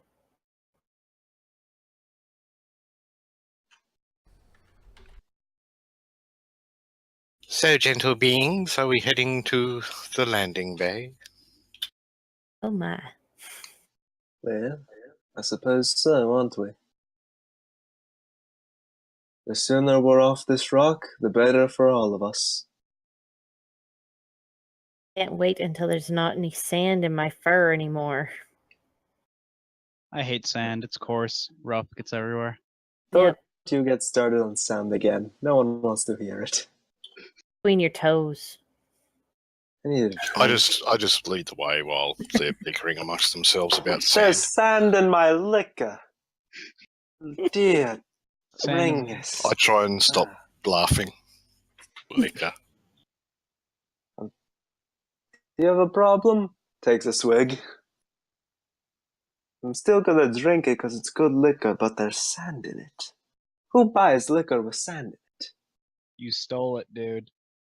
Well, yes, but someone had to buy it over the course of this liquor's lifespan. I am not the first person to possess this liquor.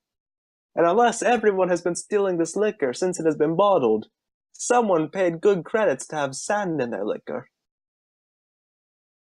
I'm think leading the that's a way, and thing. I'm going, are we there yet? Are we there yet? You guys are amusing. I'm doing things on another page because I realized that one of my maps was jacked up. Uh-oh. But yeah, we're role playing, so I wasn't going to interrupt. Pash is leading the way. Where's everyone else in the marching order, as it were? I'll be second, I guess. I'm hanging at the back. Quick out of character question. The strain I took on the earlier combat, does that go away now, or? That tends to stay for the session, unless you want to use an advantage to get it back. Yeah, like in combat, if you had an extra advantage, that's another thing that you could do. No, I'll use that then, because I did have one. No, I didn't. Yeah. I gave it to the Wookiee. That's right. Yes, you did. I totally forgot about regaining strain back. That was probably my fault. You could have had it back. It's okay. who's second? I'll live. Hmm? It's a Who was droid. droid?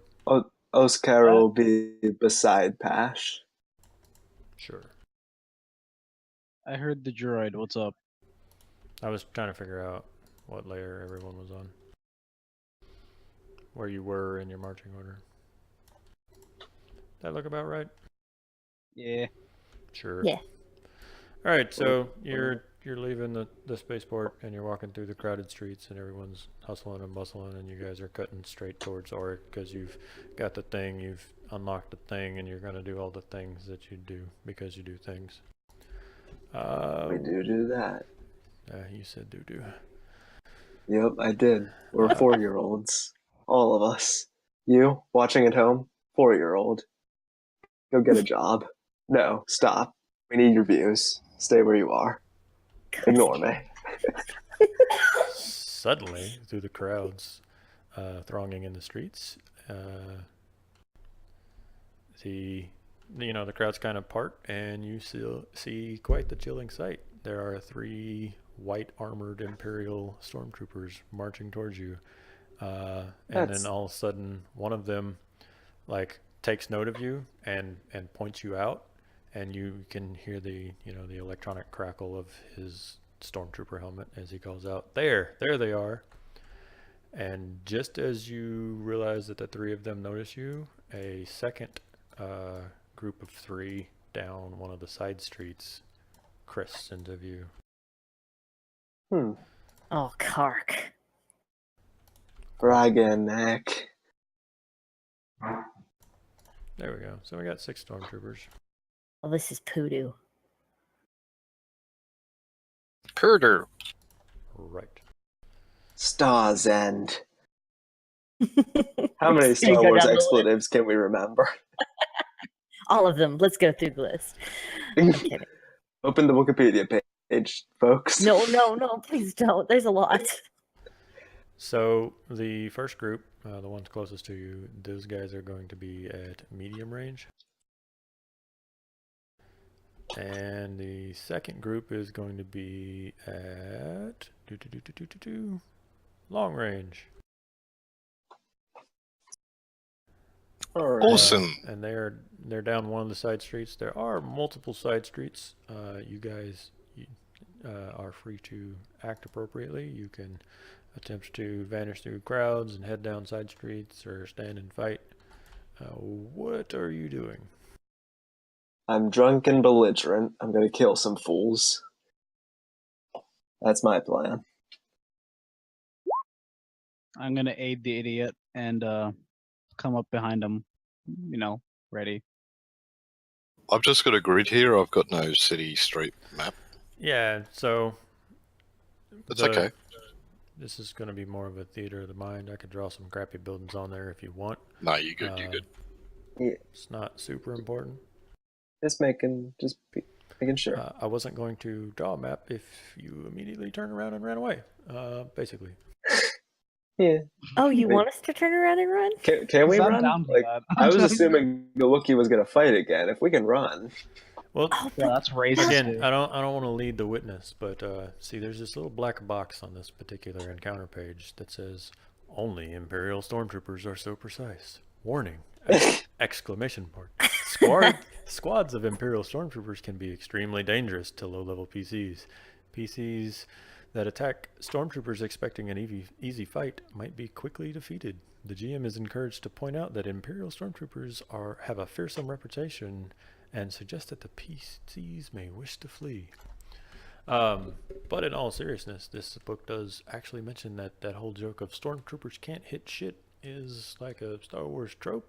But if this were the actual setting, these guys are military trained, like squads. Like they're trained guys. They're not your Gamorrean thugs. They're not, Passion the good old boys. These guys are trained and they're in armor and they have military grade weaponry.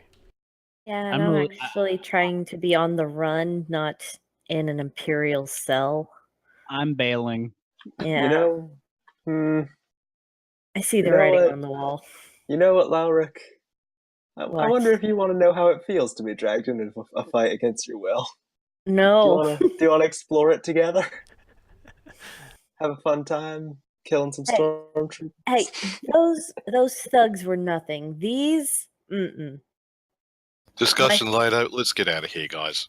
My fur Okay. only soaked so much. Start using the crowd to put the crowd between us and the stormtroopers that are Right. nearest, and flee Yeah. with a rapid walk. Into the hills. Let's go. All right. Run for the hills. So I have rolled some super spoopy behind the screen initiatives here and determined that for the most part, you guys are able to. Oh, I'm leaving you fools, huh? You guys are able to, disappear through a side street and put some distance between you. They are clearly still pursuing you, mostly due to you guys knowing the streets and the amount of totally innocent civilians TM between you and the Death Troopers. You are able to put some I thought you distance. said they were stormtroopers. Death troopers are different. Holy shit, dude! You just upgraded them like by 3 reds. Yeah. But you are able to Like it. Run. scooch but you have a strange feeling that they're very much still pursuing you. So you didn't. This isn't Pokemon where you get to. You escaped safely. You're still very much fugitating. Fugitating, alright. That's the one. We go into the back alleyways, I guess. All right, so let me drag you guys over to the streets. We're gonna say you guys. This is a tool, right? Okay, you guys left the spaceport and you came down and you were roughly around the water tower, and you had some stormtroopers coming this way, and you had some stormtroopers coming this way, and you guys skedaddled this way, headed towards Auric. So we're still going pretty efficiently. Yeah, Yeah. right. So you guys are scooting, and you're gonna come to Landing Bay Auric. With a couple of stormtroopers about long range and a couple of stormtroopers about extreme range behind you somewhere, right? Cool. All you gotta do is steal a spaceship. It'll be great. Easy. It's fine. Huzzah! We've done worse. Beep. Yep. Nice. Thank you for your input.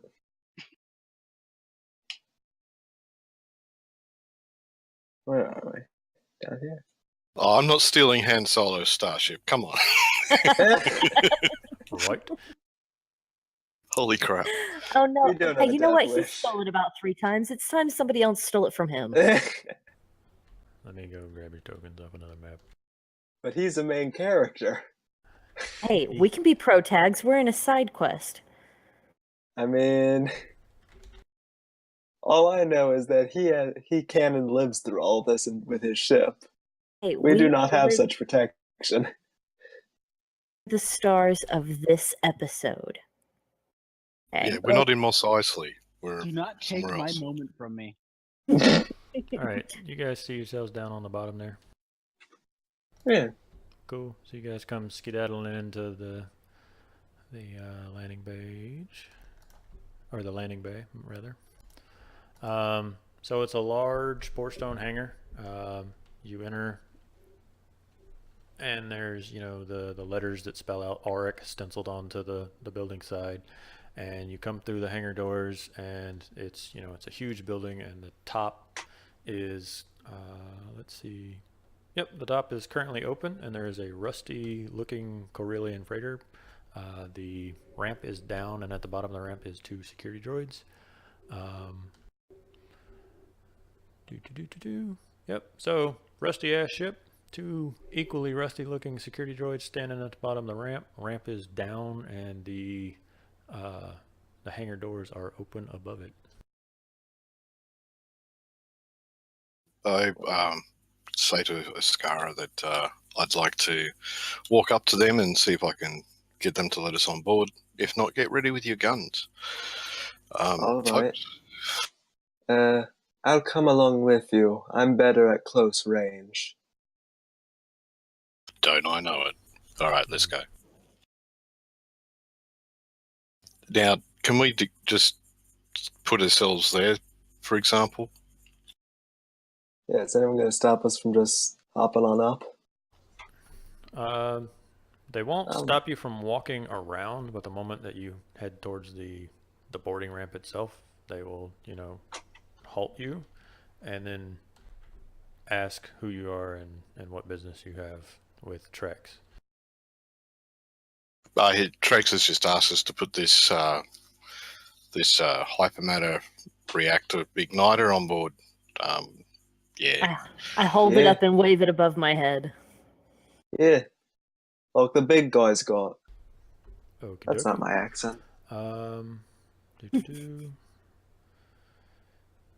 Fancy. There's so many words on this page. All right, so yeah, if you hold up the hypermatter reactor and you're like, hey, we're here to do the thing, the droids know that Trex is waiting on that thing, and they will let you up the ramp. Do I need to roll? Nope, it says right here. They asked to see the HMRI, and if you produce it, they will let you go right in to install it. Heck yeah. Thank you kindly. And nobody had to get shot. So, our mechanically inclined, oh, there's a cat. Our mechanically inclined will know that the reactor needs to be installed in engineering. I'm sure that many of you by now know where the cockpit for a YT-1300 is. I assume Pash is the who- best pilot. Yeah. Uh, The Wookiee mechanic? I think the droid's a mechanic. the Wookiee is more of a like hit people with a big stick guy. Yeah. Yeah. Is there a gunnery in here? Where's the gunnery? That'll be my place. All right. So it's a Corellian freighter YT-1300. There's a hold up front. There's an elevator that brings freight onto the front hold. There is a hold in the back. Engineering is also in the back, and that's where you're going to be spending your super awesome time installing the hypermatter reactor. You may remember from A New Hope or Star Wars, for those of us that refer to it by the correct name. There is ladders up and down because there is a dorsal and a ventral turbo laser cannon on this particular model. You have your galley, you have the main crew area with a stereotypical 3D chess table and stuff like that. And then you got your crew quarters in the back. So I kind of need to know who's going where and what everyone's doing. Right, I'm going to the cockpit to make sure everything's on standby and that they've got the ability to fit the HRI. Sure. I go in engineering and commune with the computers. Sure. Manning the gunnery. Sure. I'll engineering set down the piece, and then I'm going to the gallery because this Wookiee's hungry. Cool. Oh. Well, I've got good news and I got bad news. Good news is Oscar comes trotting up the boarding ramp. She's familiar enough with this ship that she knows where to go to get to the guns, and so she hops in onto the ladder. Are you going dorsal or ventral? Which boom's better? They are identical. They just can't see. The one on top can't see down below, and the one on bottom can't see on top. So I'll go the bottom one for now because there are droids on the ground we might need to shoot. okay. When we're in the air, I'll climb up top. Sure. So Ascara starts descending the ladder towards the ventral turbo laser cannon. 41 Vex goes into engineering and starts communing with the space ship systems, and we'll find out where and how he needs to install one each hypermatter reactor igniter, because it's fun saying that over and over again in this particular module. And the Wookiee kind of chucks it on the table and heads towards the galley.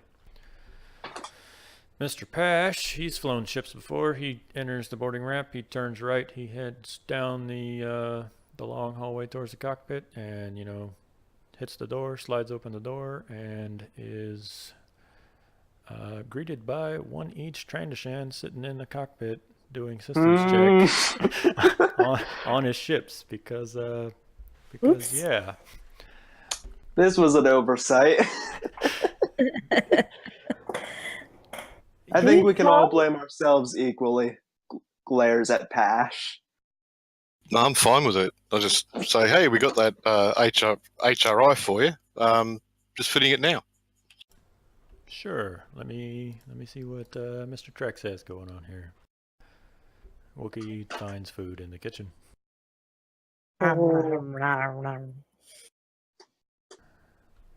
Doop-a-doop-a-doo.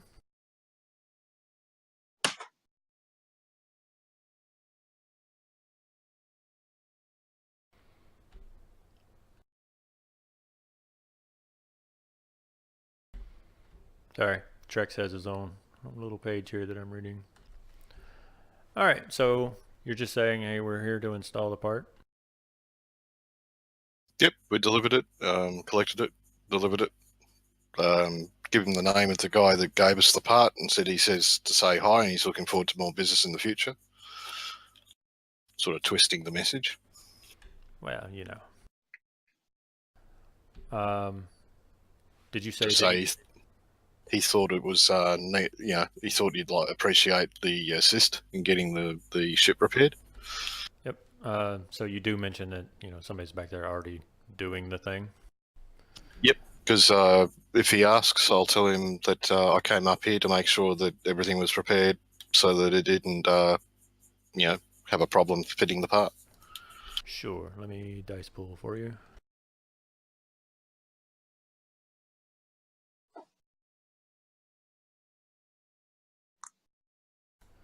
All right, give me a coercion. Coercion or deception? Well, are you trying to convince him that you're here to install the part and you're... Well, I guess it would be more deception because you're trying to lie that you're... Yeah, deception. I don't have any dice pool ads or anything. I've done it on my end. All right, no worries.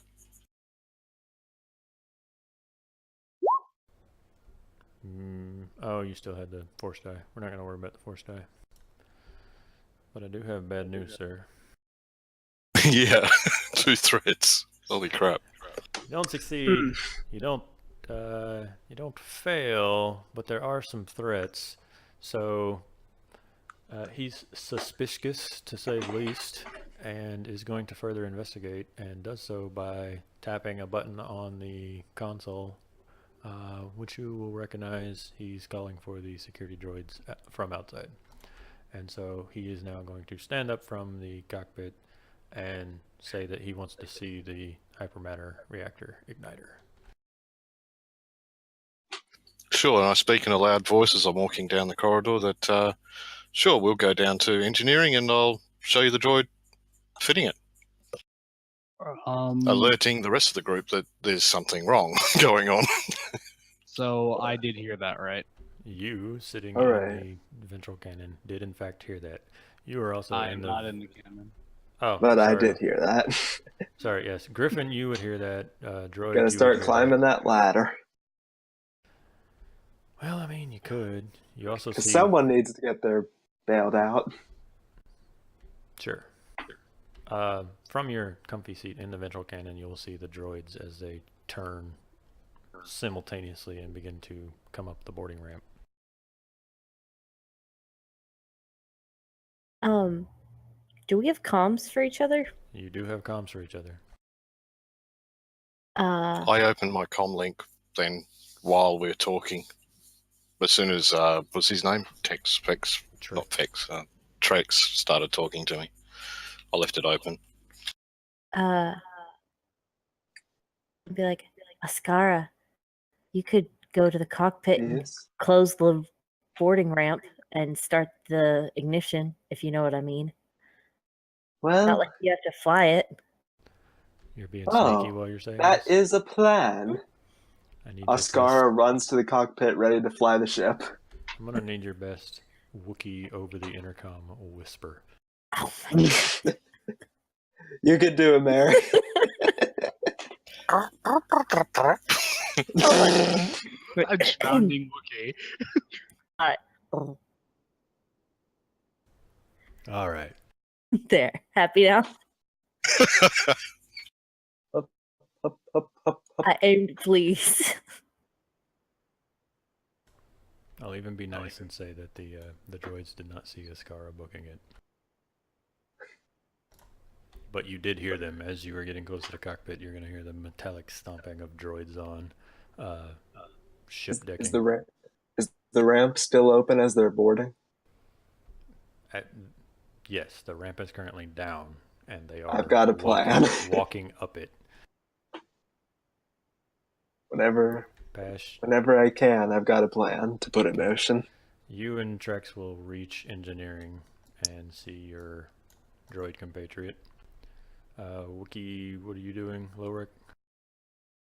I'm probably going to move away from the galley and... I'm going to be around the corner because I know that as soon as they hear the engine turn on, there's going to be trouble. Okie dokie. Alright, Ascara, what you doing? So, you know how those droids are still on the ramp? My plan is I'm going to turn on the ship and then start liftoff by all of our left thrusters going first, and then the right thrusters. So we're gonna dump Dump the those droids droids. into empty air, and everyone else just hold on for their best. I'm not warning you because I want to get the droids off, but I hope for your sake. Giggity. So, is that going to be a piloting roll? Yeah, I was looking to see. Piloting's probably going to be your best bet there. Can I Alright. sense through the force that someone's about to jackass the entire plane? Can you sense what? Can I sense through the force that he's about to jackass the entire plane? It's going to be a big no, probably. Okay. You're a droid.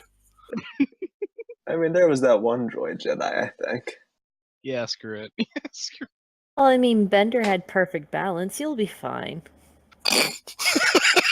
Hasn't got enough beer. Alright, here we go.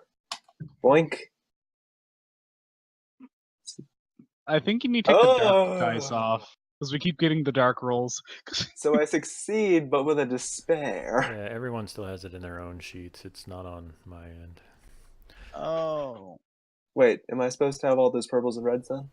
Yes, you need Okay. the purple and red, but I forgot to tell y'all to take the damn force dice off. Oh. It's Well. doing dirty things to my destiny pool. Mostly calling Dirty. me a whole bunch of black dice.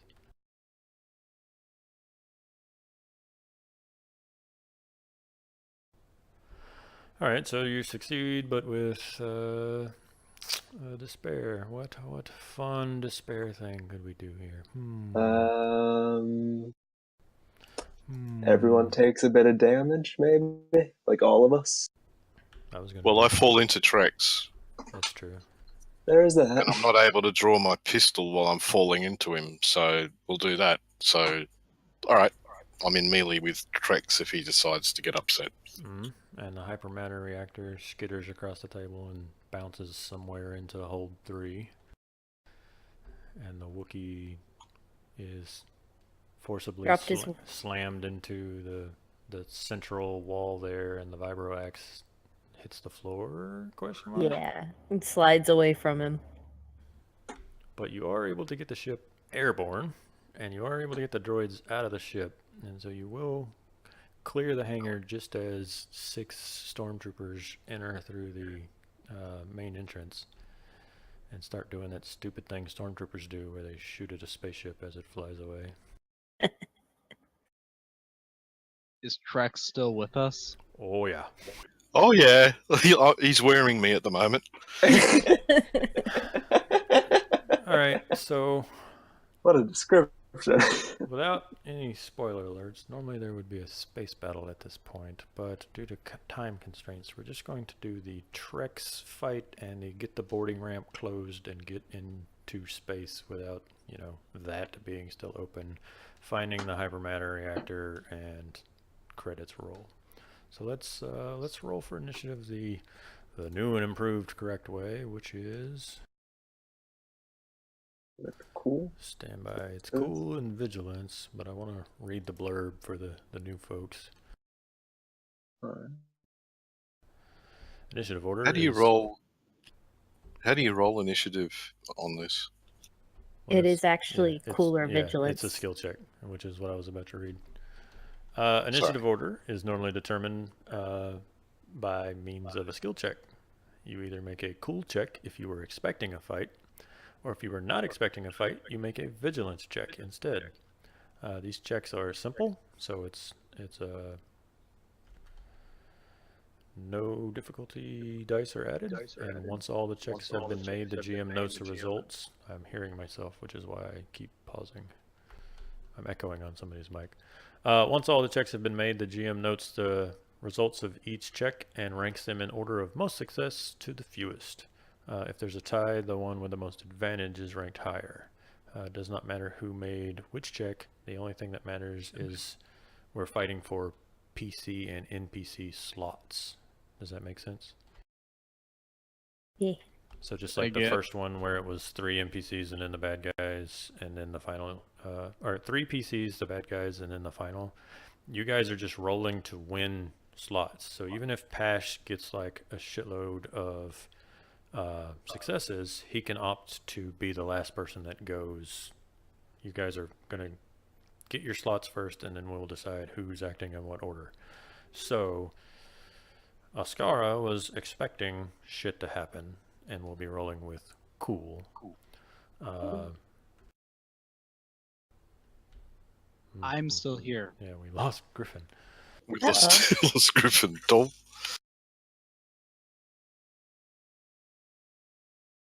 Come back, little bro. Yeah. Wookie, you were kind of expecting spaceship things, but you were not expecting that big of a jolt, so I'm going to say vigilance. Droid, you were not expecting anything at all, so vigilance. And Pash, you weren't necessarily expecting that, but you were expecting a fight, so I'll let you roll cool. Holy shit! Oh, all the purples and reds should be taken Yeah, off first. stand by. Sorry. Sorry. I was still explaining things. I'm sorry. My bad. Don't yell at me. I was watching Discord for Mr. Griffin. Hmm. Like, you can get threat based off this? This is bullshit. Yeah, kind of. We don't need to re-roll. We're just gonna ignore the dice because we're not worried about the bad things. But then that means I don't have any good things. Well, you should have thought about that before you rolled like shit. Hey! Do you hear me?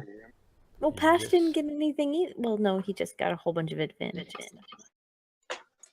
Alright, we rolling cool. Alright, let me get my cool We'll do back it up. shortly once Bounty says we can, after he's fixed his dice Fine. pool and shit. Ascara, Sorry. Pash, Cool, Vex, Lowrick, Vigilance. Don't make me tell you again.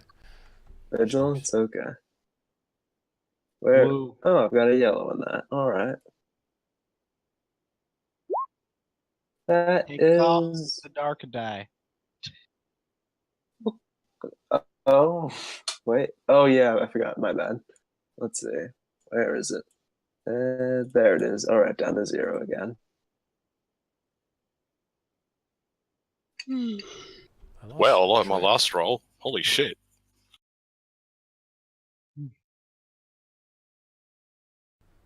I can't find Trex's fucking stats. There he is. That's why he's in the same bubble as the damn security droids. I have a question. How does movement operate in this? Is there like a set amount we can move? You can move one increment, so you can move from short to engaged, you can move from medium to short, or long to medium. And what are the increments listed? Like, okay. Like, let's say, ignore the entire map. Let's say I'm right here. Is this short? Is this short? Like, It's more about like logic than it is number of squares. So Like, you can Okay. get out the door and that's short. yeah. oh, okay. So it's more. This is more RP based. Okay. Yeah, Yes. it's more like you're in the same room, it's short. Or he's at the other end of a big room, it's medium. Or he's outside the building, it's long. It's not like, well, the room is 20 by 40 and you're fighting at CR 1/4 and you have 35 feet move speed and it's difficult terrain. I'm used to that. Sorry. Use the exact amount you can move. It's like, Nah, this is all. This is. It's a whole this lot is more like, risky. that sounds like it's cool, do it. Yeah. so it includes essentially stamina in a way. It's like, yeah, it's kind of long. You can make it. It's Alright, so Pash goes first. Low, so that's 3. You don't actually go first, I'm counting slots, sorry. So it's going to be 3 of y'all, and then him, because he ties with Ascara. Yep, so it's 3 PCs, Trex, and then the 4th PC. Make sense? yeah.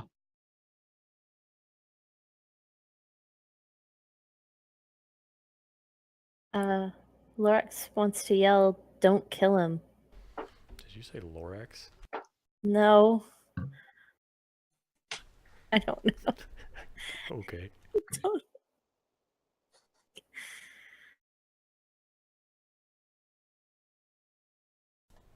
Sure. You Wookiee roar. I can't do it. Sorry. Do you want to go try to get your vibro axe or anything crazy, or are you just yelling? Well, I mean, it is my family's vibro axe, so yeah, I'm gonna do it. So am I first, or are we choosing who goes first? You can go first. I just want Because you to. She's announcing her intent, I believe. Oh, okay. I would like to disarm Trex if he hasn't drawn his weapon, and use his own weapon to get into surrender straight away.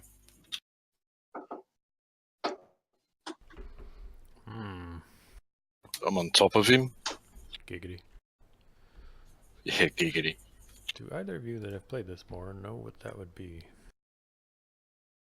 That would probably be a brawn check. I was gonna say probably like a brawl or straight up brawn. Yeah, you're like rolling around on the floor.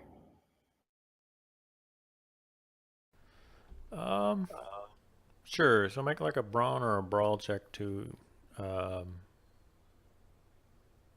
either. Well, he didn't have it out, so if you're trying to just beat him to it, I'll let you make agility.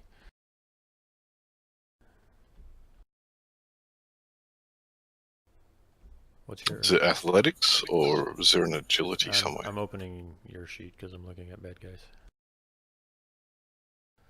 Because I don't know what all the PCs have, because I'm still learning this fucking game.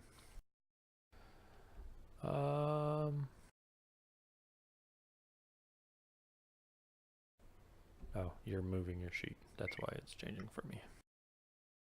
Oh, sorry, I'll stop. Go for it. No, you're good. Just roll me 2 greens and a yellow based on your current agility. If you would do that in the dice pool, we'll call it that. And let me look at his.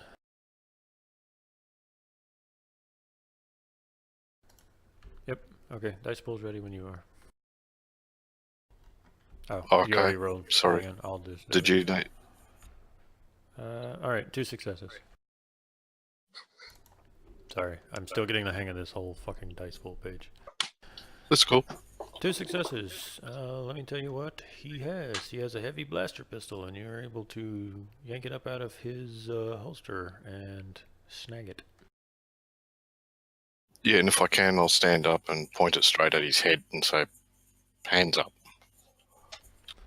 I'll let you use your maneuver to, in fact, attempt to stand up. Yep. Do note that the pilot is still just...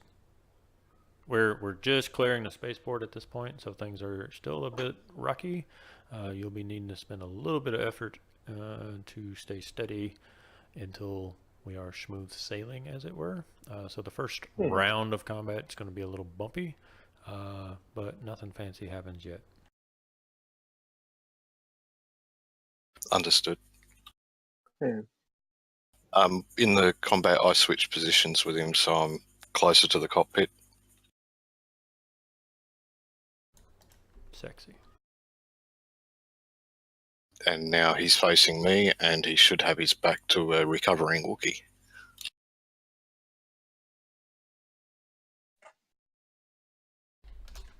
And I think that's the end of my turn. That sounds sexy.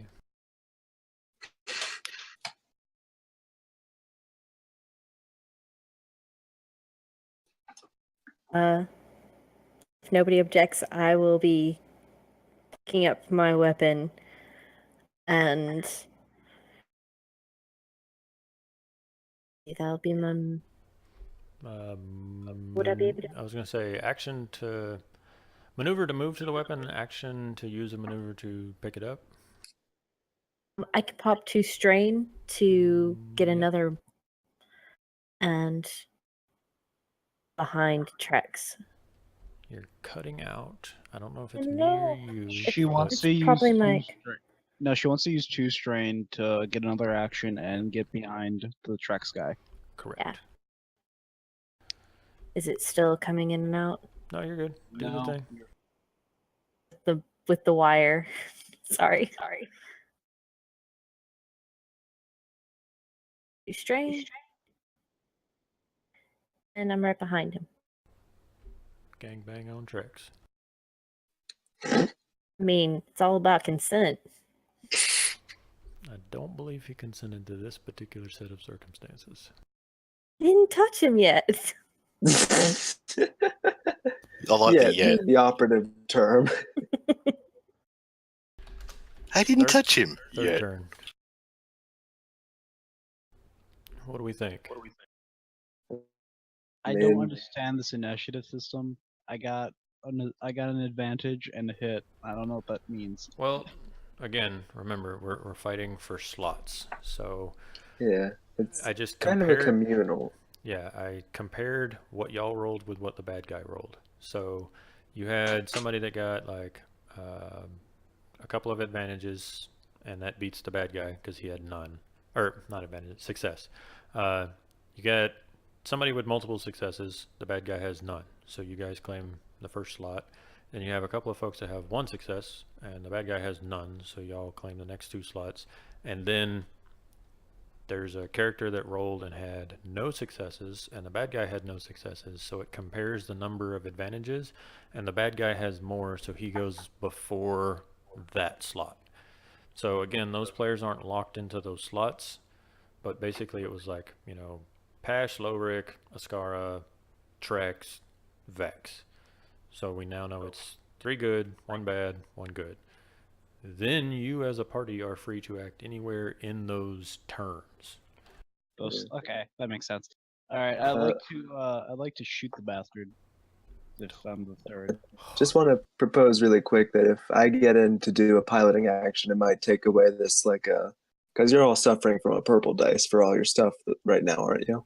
There's an Due extra to the bumpiness. Right, there's an extra purple dice because we are currently, your initiative turn is the ship leaving the hangar.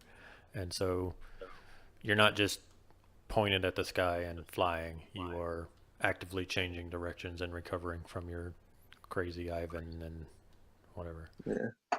I'm just saying that. All right. So, wait, if I actually did a piloting check, would that go away for the next turn? The purple? Yes.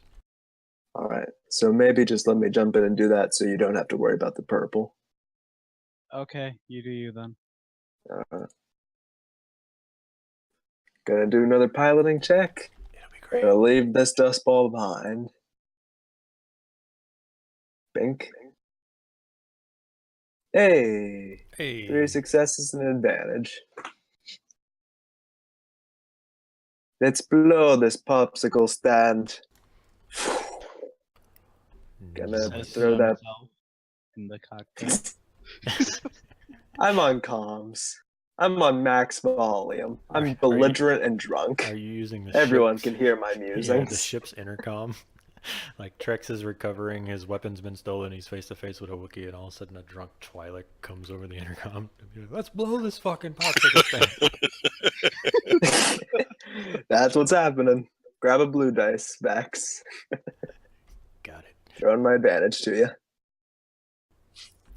Alright, so Trex's turn. He has been rendered weaponless, however he's one of them assholes that has clawed hands, Ooh. and is now, he's Turn him been, again. yeah, right, he's wrestled with Pash, Pash took his weapon, but as he's standing up, there's a Wookiee looming over him, so he's just going to blindly claw out at the Wookiee. Go Because for it. lizard Wookiee stuff. Can I use my advantages to help in that endeavor, like stop him? You could give him a black die. Yeah, you could. Or club him over the head with his own blaster? That'd be a action. Alright. I mean, we could still like role play it out that you're scuffling, and so he will get the black die, the setback die on his action, because since you're still scuffling with him, he is not as easily able to claw out at Lowrick, but you would not physically do damage. Like, you would not be making an attack. You would just be hinder him. Okay, we'll do that then. Just to check, we can... Sorry, you go. You go. Well, I was going to say, I had a gun pointed at his head, so it'd be pretty stupid to move.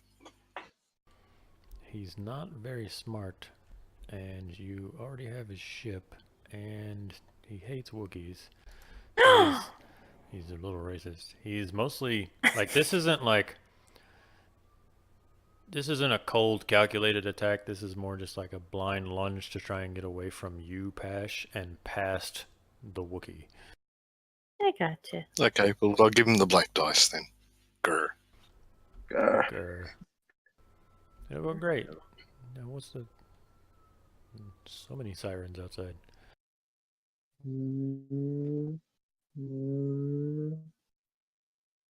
In-games. They heard about the Grand Theft Starship and kidnapping.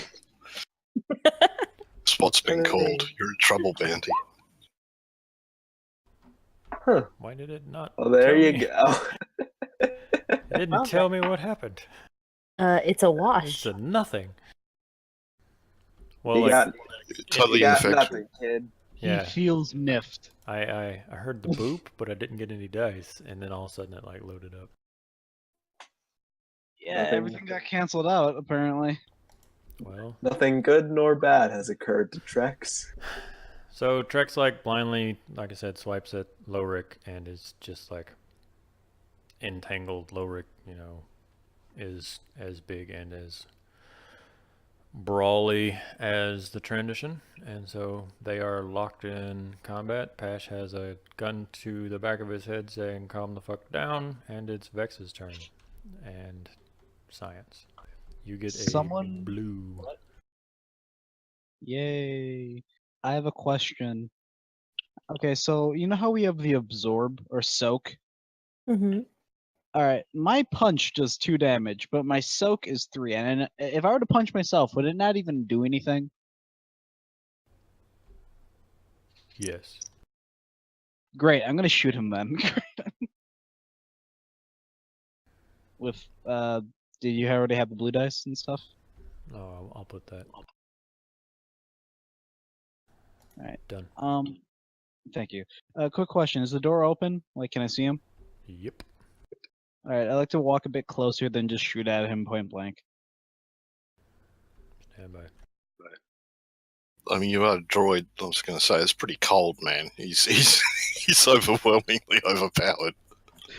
Alright. Yeah, well, I mean, I can throw a stun grenade, but I'm pretty sure that hit both of you. No, don't do God. that. I think you can choose to do stun damage when you're just punching someone. Yeah, Don't and I your can do weapons have 2 stun settings? I have 2 stun damage with my punching, and my light blaster does Well, not if you mention get- anything about stunning, so I'm shooting him. That's fine. I'm a do you? droid. No, that's part of the thing. Is some will try to do non-combat or like non-lethal, and some will do lethal. That's part of the fun. I'm a droid medic. I'm a harmacist. Okay, let's just do this. Oh,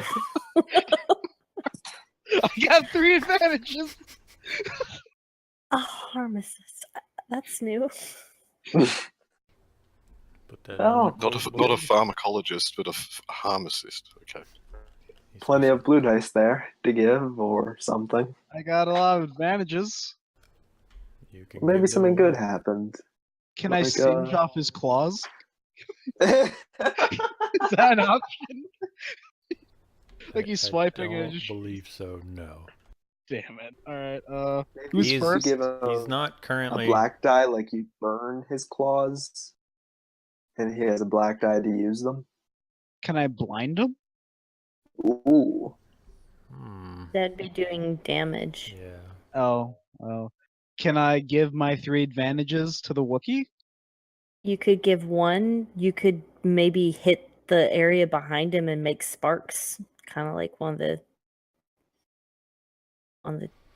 I mean, you could have shot him and not successfully damaged him, but because of his armor, or whatever, he took a bolt, a blaster bolt to the side and recoils, and we could spin it that way.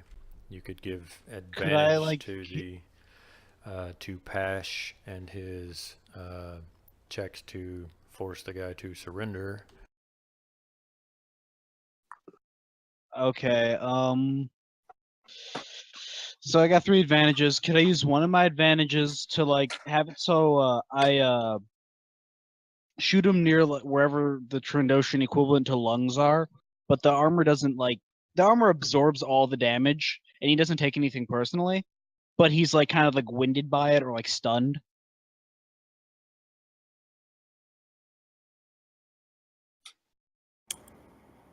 I was gonna say, yeah, he's gonna take it personally, son. You just shot at me. I consider that rather personal. Okay, I give the other 2 advantages. No, I get what you to were the- saying. It's just Yeah. the fact that you're he doesn't take anything personally. I was like, no, he's kind of taking the theft of his ship and the I damage meant to his... bodily harm. But yeah, I yeah, we mean- know. It just was hilarious. It's all. He's dead. Okay. That's, Yeah. He wants his friendship bracelet back. the dead are fairly laid back about such things, unless they're force users, in which case all bets are off. Okay, so you've given me an advantage and the Wookiee an advantage. And the one advantage I use is to stun him. Yeah. Is that doable, Is it Mr. Bounty possible? Hunter? Yeah, so he's outnumbered. There's too many advantages going around. It's 3-on-1. The ship is clearly under someone else's control, and y'all are rocketing skyward. He's not smart, but there's only a couple of ways that this can go. Y'all are gonna beat his ass, or throw him out an airlock, or throw him in prison. So he's gonna cut his losses, and he had his one rallying effort of jumping up and attempting to claw and shove past the Wookiee and get down the hallway. No dice. So you have Leave. So successfully. it's Bash's turn. Yeah, but we're aiming at stepping out of initiative order at this point, and more what are you guys going to do with your prisoner? Well, I was going to do switch to stun mode on the blaster and just shoot him. I didn't know that was an option. Yeah. I assume we can stun him into submission without having to play it all out at this point. Yeah, no, that's why I was getting towards is we're gonna step out of initiative. And what do you guys want to do with this guy? Yeah. Are you not? I just want to stun him and take over the ship, back flying the ship before somebody tips it upside down or something. I'd like to ask him what his now. command is on a scale of 1 to 10. 10 being fatal. All I heard was scale of 1 to 10. Other people were talking over you. I'm trying to figure out if he's wounded or not, so he doesn't bleed out to death. No, he's not wounded. So- Are y'all knocking him unconscious? Are you stunning him with the pistol and everything?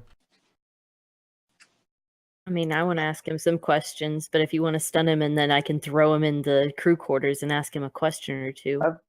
I've got a question about Trandoshans. They're one of the aliens that can regrow lost limbs, right? Yes. We're not So ripping we- his limbs off. No. Why don't we just chop off his hands and feet Oh, No! so what? he can't fight, and This then is tie the him up? good campaign. You're the surgeon? Holy shit! I'm the surgeon. I'm not cutting his hands and feet off. You're a med droid. You can keep him stable. He'll regrow them. I don't This care. is literally a no-loss game. You're in the cockpit. You can stop. This No, I is mean- over the intercom, mind you. I'm not cutting Flower. anything off him at all. Lowrick is going to be like, can I ask some questions and then we can talk limbs? All right. Sure. At I'm taking at off for the least tie cockpit. him up You first. decide whatever you're going to do. Yeah. Gotta go. Bye, Pash. You should take the shit, Pash. I am drunk as a Tatooinian skunk. Skunks? They have You're those out extinct. here. They do now. Gonna wobble out of the cockpit. I wonder if he's got liquor on this thing. Anyway, stabilize the quest. ship and ask Vex to So- hurry up and fit that HRI. We have the dog Wookiee, the drunk Twi'lek smuggler thing, Bounty the hunter. the passive other dude, and the psychotic droid that's okay with gunning people down in a fist fight. This is a But great. you're not game. okay with cutting hands off. We're Yeah, the that's good been guys. sick. That's been sick. Not passive, jeez. Morally ambiguous. Yeah. Heavily wanna- morally ambiguous. Want to grab him up by the scruff of his, throw him into the crew quarters, and I'm just guessing that's a Wookiee skin, isn't it? That's a Wookiee pelt, isn't it? I just want to note that you're grabbing the lizard by the scruff of his what? Of his Of his Frill. mustache. armor. The scuff of his frill. I was going through multiple names of things. I'm sorry. I mean, you could grab him by the neck, right? It's just Sure, I It might grab be a him by bit the neck and painful. pull him. I hope you restrain him. Just putting it out there. Yeah. I'll be restraining him when I'm noticing more. I'm gonna And, just kind of stand at the doorway and make sure that no like race war kind of thing goes down. oh, Race- Oh, You're you- kind of you busy cut fitting on. the HRI, man. no, it's fine because Lorik's gonna be like, "Hey, hunts in Kashyyyk."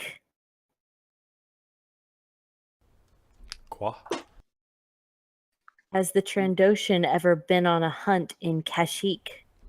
Your Hmm. mic, I don't know if it's me or you or what, but I catch That's like the probably- middle of She's words. asking if there's any if he ever had any hunts on Kashyyyk. Oh, I get that now, but it sounded Yeah. like she said something about a cunt Khajiit. and I was like- No, Yeah, I thought that at first too. I was like, no. Khajiit has wares if you have coin. Like, what are we talking about here? Wrong furry species. Oh my god. Because you does well if you have I was coins. drinking then, damn you. Because he'd like to sneak. Trix is always in search of capitalists, but he finds none. No, yeah, I mean, he's a transition. He definitely does. It's a thing. And that looks kind of like a Wampa pelt, but I'm gonna use my super awesome DM powers and say that's totally a dead Wookiee on the floor. This guy is a lizard asshole. You're gonna George Nothing Bush. but it. Yeah, I kind of want to do the whole vengeful kill. When we couldn't chop his hands or feet off. This is That's- personal. I say if you're gonna rip anything off, rip its reproductive organs off. I want to see if they regrow. Okay, No. that's Pash says from the twisted. cockpit, "You maniacs! Don't get it all over the floor, okay? Just do it on the ramp." I never said we had to rip it. We could have surgically removed them. Ripping was never even. The Wookiee now digs his claws into Trex's neck and drags him to the ramp and throws him off from hundreds of feet in the air. Okay, well now no one gets to rip him up. Except Can't the G-forces recover vultures. them will. if they're all crushed. The G-forces will rip him to shreds. The most yeah, the deadly G- form of it's all very deadly. The most difficult thing to survive is falling in this game. No joke. That is true. It's the deadliest. It is.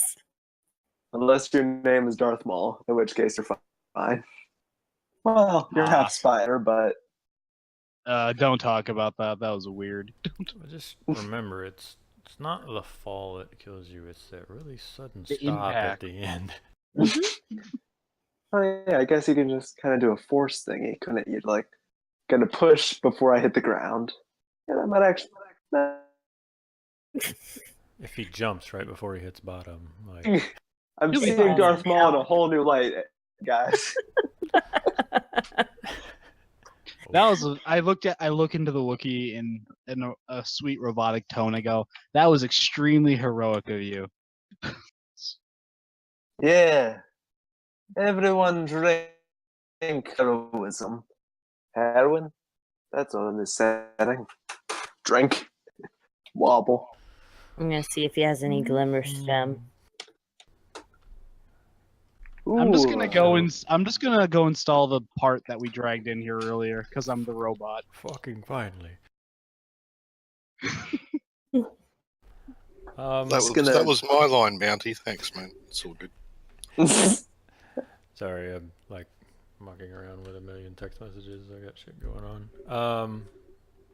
So Vex will return to engineering. He looks around. He doesn't find the HMRI, so he knows that due to the sharp upward, amazing piloting from earlier, it probably wandered off towards hold 3. So he will search around and find it and set to installing it. Lorik has grabbed the transition by the neck and dragged him across the ship, and he puts up quite a fight, but the Wookiee is just fueled by blind rage at this point and hurls his ass out the airlock to his glorious, glorious death. Somewhere down in Shuuta are 6 stormtroopers trying to figure out what to do next, and one of them just gets like fucking squashed.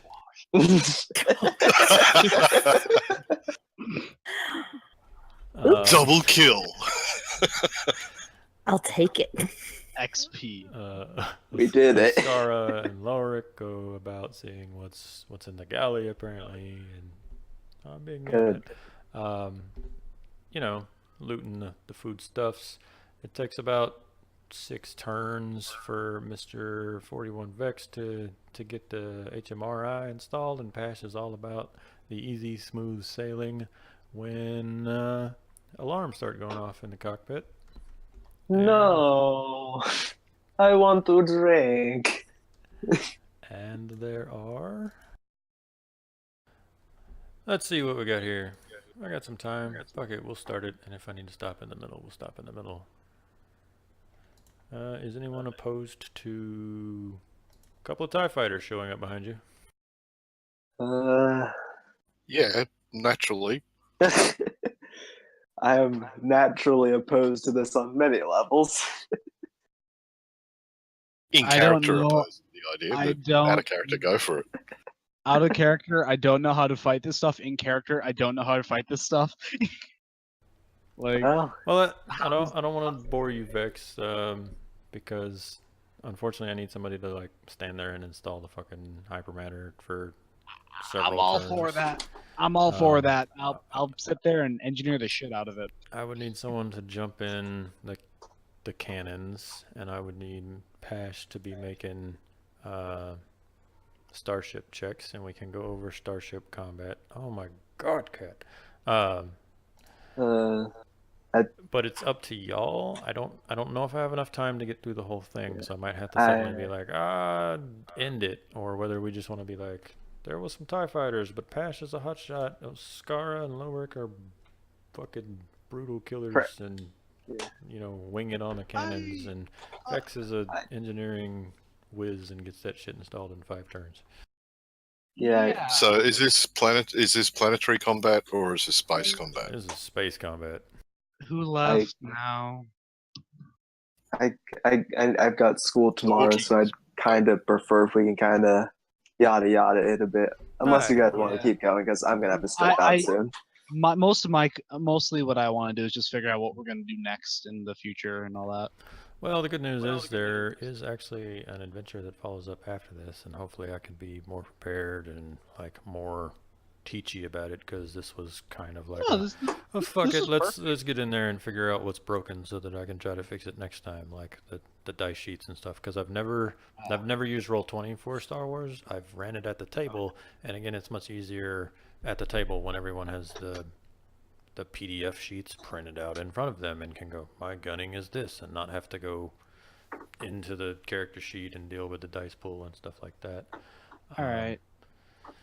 But I was just curious if we could it's very nice. I'm sorry for interrupting, but it was very nice and all that. I was just curious if we're gonna constantly be using these characters, or if we're gonna make our own, and how would we make them? And that's well, so the The follow-up adventure can be run with the same pregens. However, in the future, should any of y'all fill up for it, we can just have a less of a session-y and more of a like, fuck it, who's around? Let's do some character building and like go through the steps, because I've kind of done that with other folks online and like learned, but I learned more about the system initially than I did character building, because that's what helped me DM it or GM it or whatever, like knowing how combat works and stuff like that. I don't necessarily need to build characters, so I'm still mucking through character creation myself, and it would be a glorious learning experience for everyone. Yeah, that sounds fun. Because the sociopathic droid is always fun to play, but it'd be kind of around. Yeah, Yeah. sometimes folks want to have a party of 4 Ascaras. No. I was just curious because eventually, like I was curious if we're gonna be running this long time or not. No, so this was designed as a one-shot, just get in here, mess around, learn things, both for me and for y'all. And where we go from here is kind of up to everyone. If folks wanted to try to do something, I wouldn't be able to do like a weekly game, but it would be more of a like, hey, next week, Tuesday's kind of open. Do you guys want to muck around with those characters we made that one time? And it would totally just be like a... West Marches isn't quite the correct word there, but it would be like, who's around to fuck around? Let's do stuff. Yeah, I'd be down with that. Yeah. Sounds good to me. Yeah, because the main reason I even kind of did this is because it's like, oh, a new system to learn. And if you gave me like the core rule book, I could probably make you a character in about next hour. Like if you give me the book, I can learn literally everything about the entire system within within no time flat. That's I work better under those conditions. Yeah. And if you allow me to build a character under that system, I can learn it much quicker. That's kind of why I'm like pushing for it. And that's kind of how I do as well. Unfortunately, Star Wars has had to take a backseat due to all of my other things that I'm always doing. Oh yeah, I get it. Which is why this is a bounty hunter forcing himself to get in there and fucking learn Star Wars, because of all the people not to know how to play Star Wars, the guy with the bounty hunter moniker on every fucking website ever doesn't know how to play Star Wars. But yeah, there is that. I'm gonna kill the recording here, and then we can just bullshit in voice chat until I gotta go. Yeah.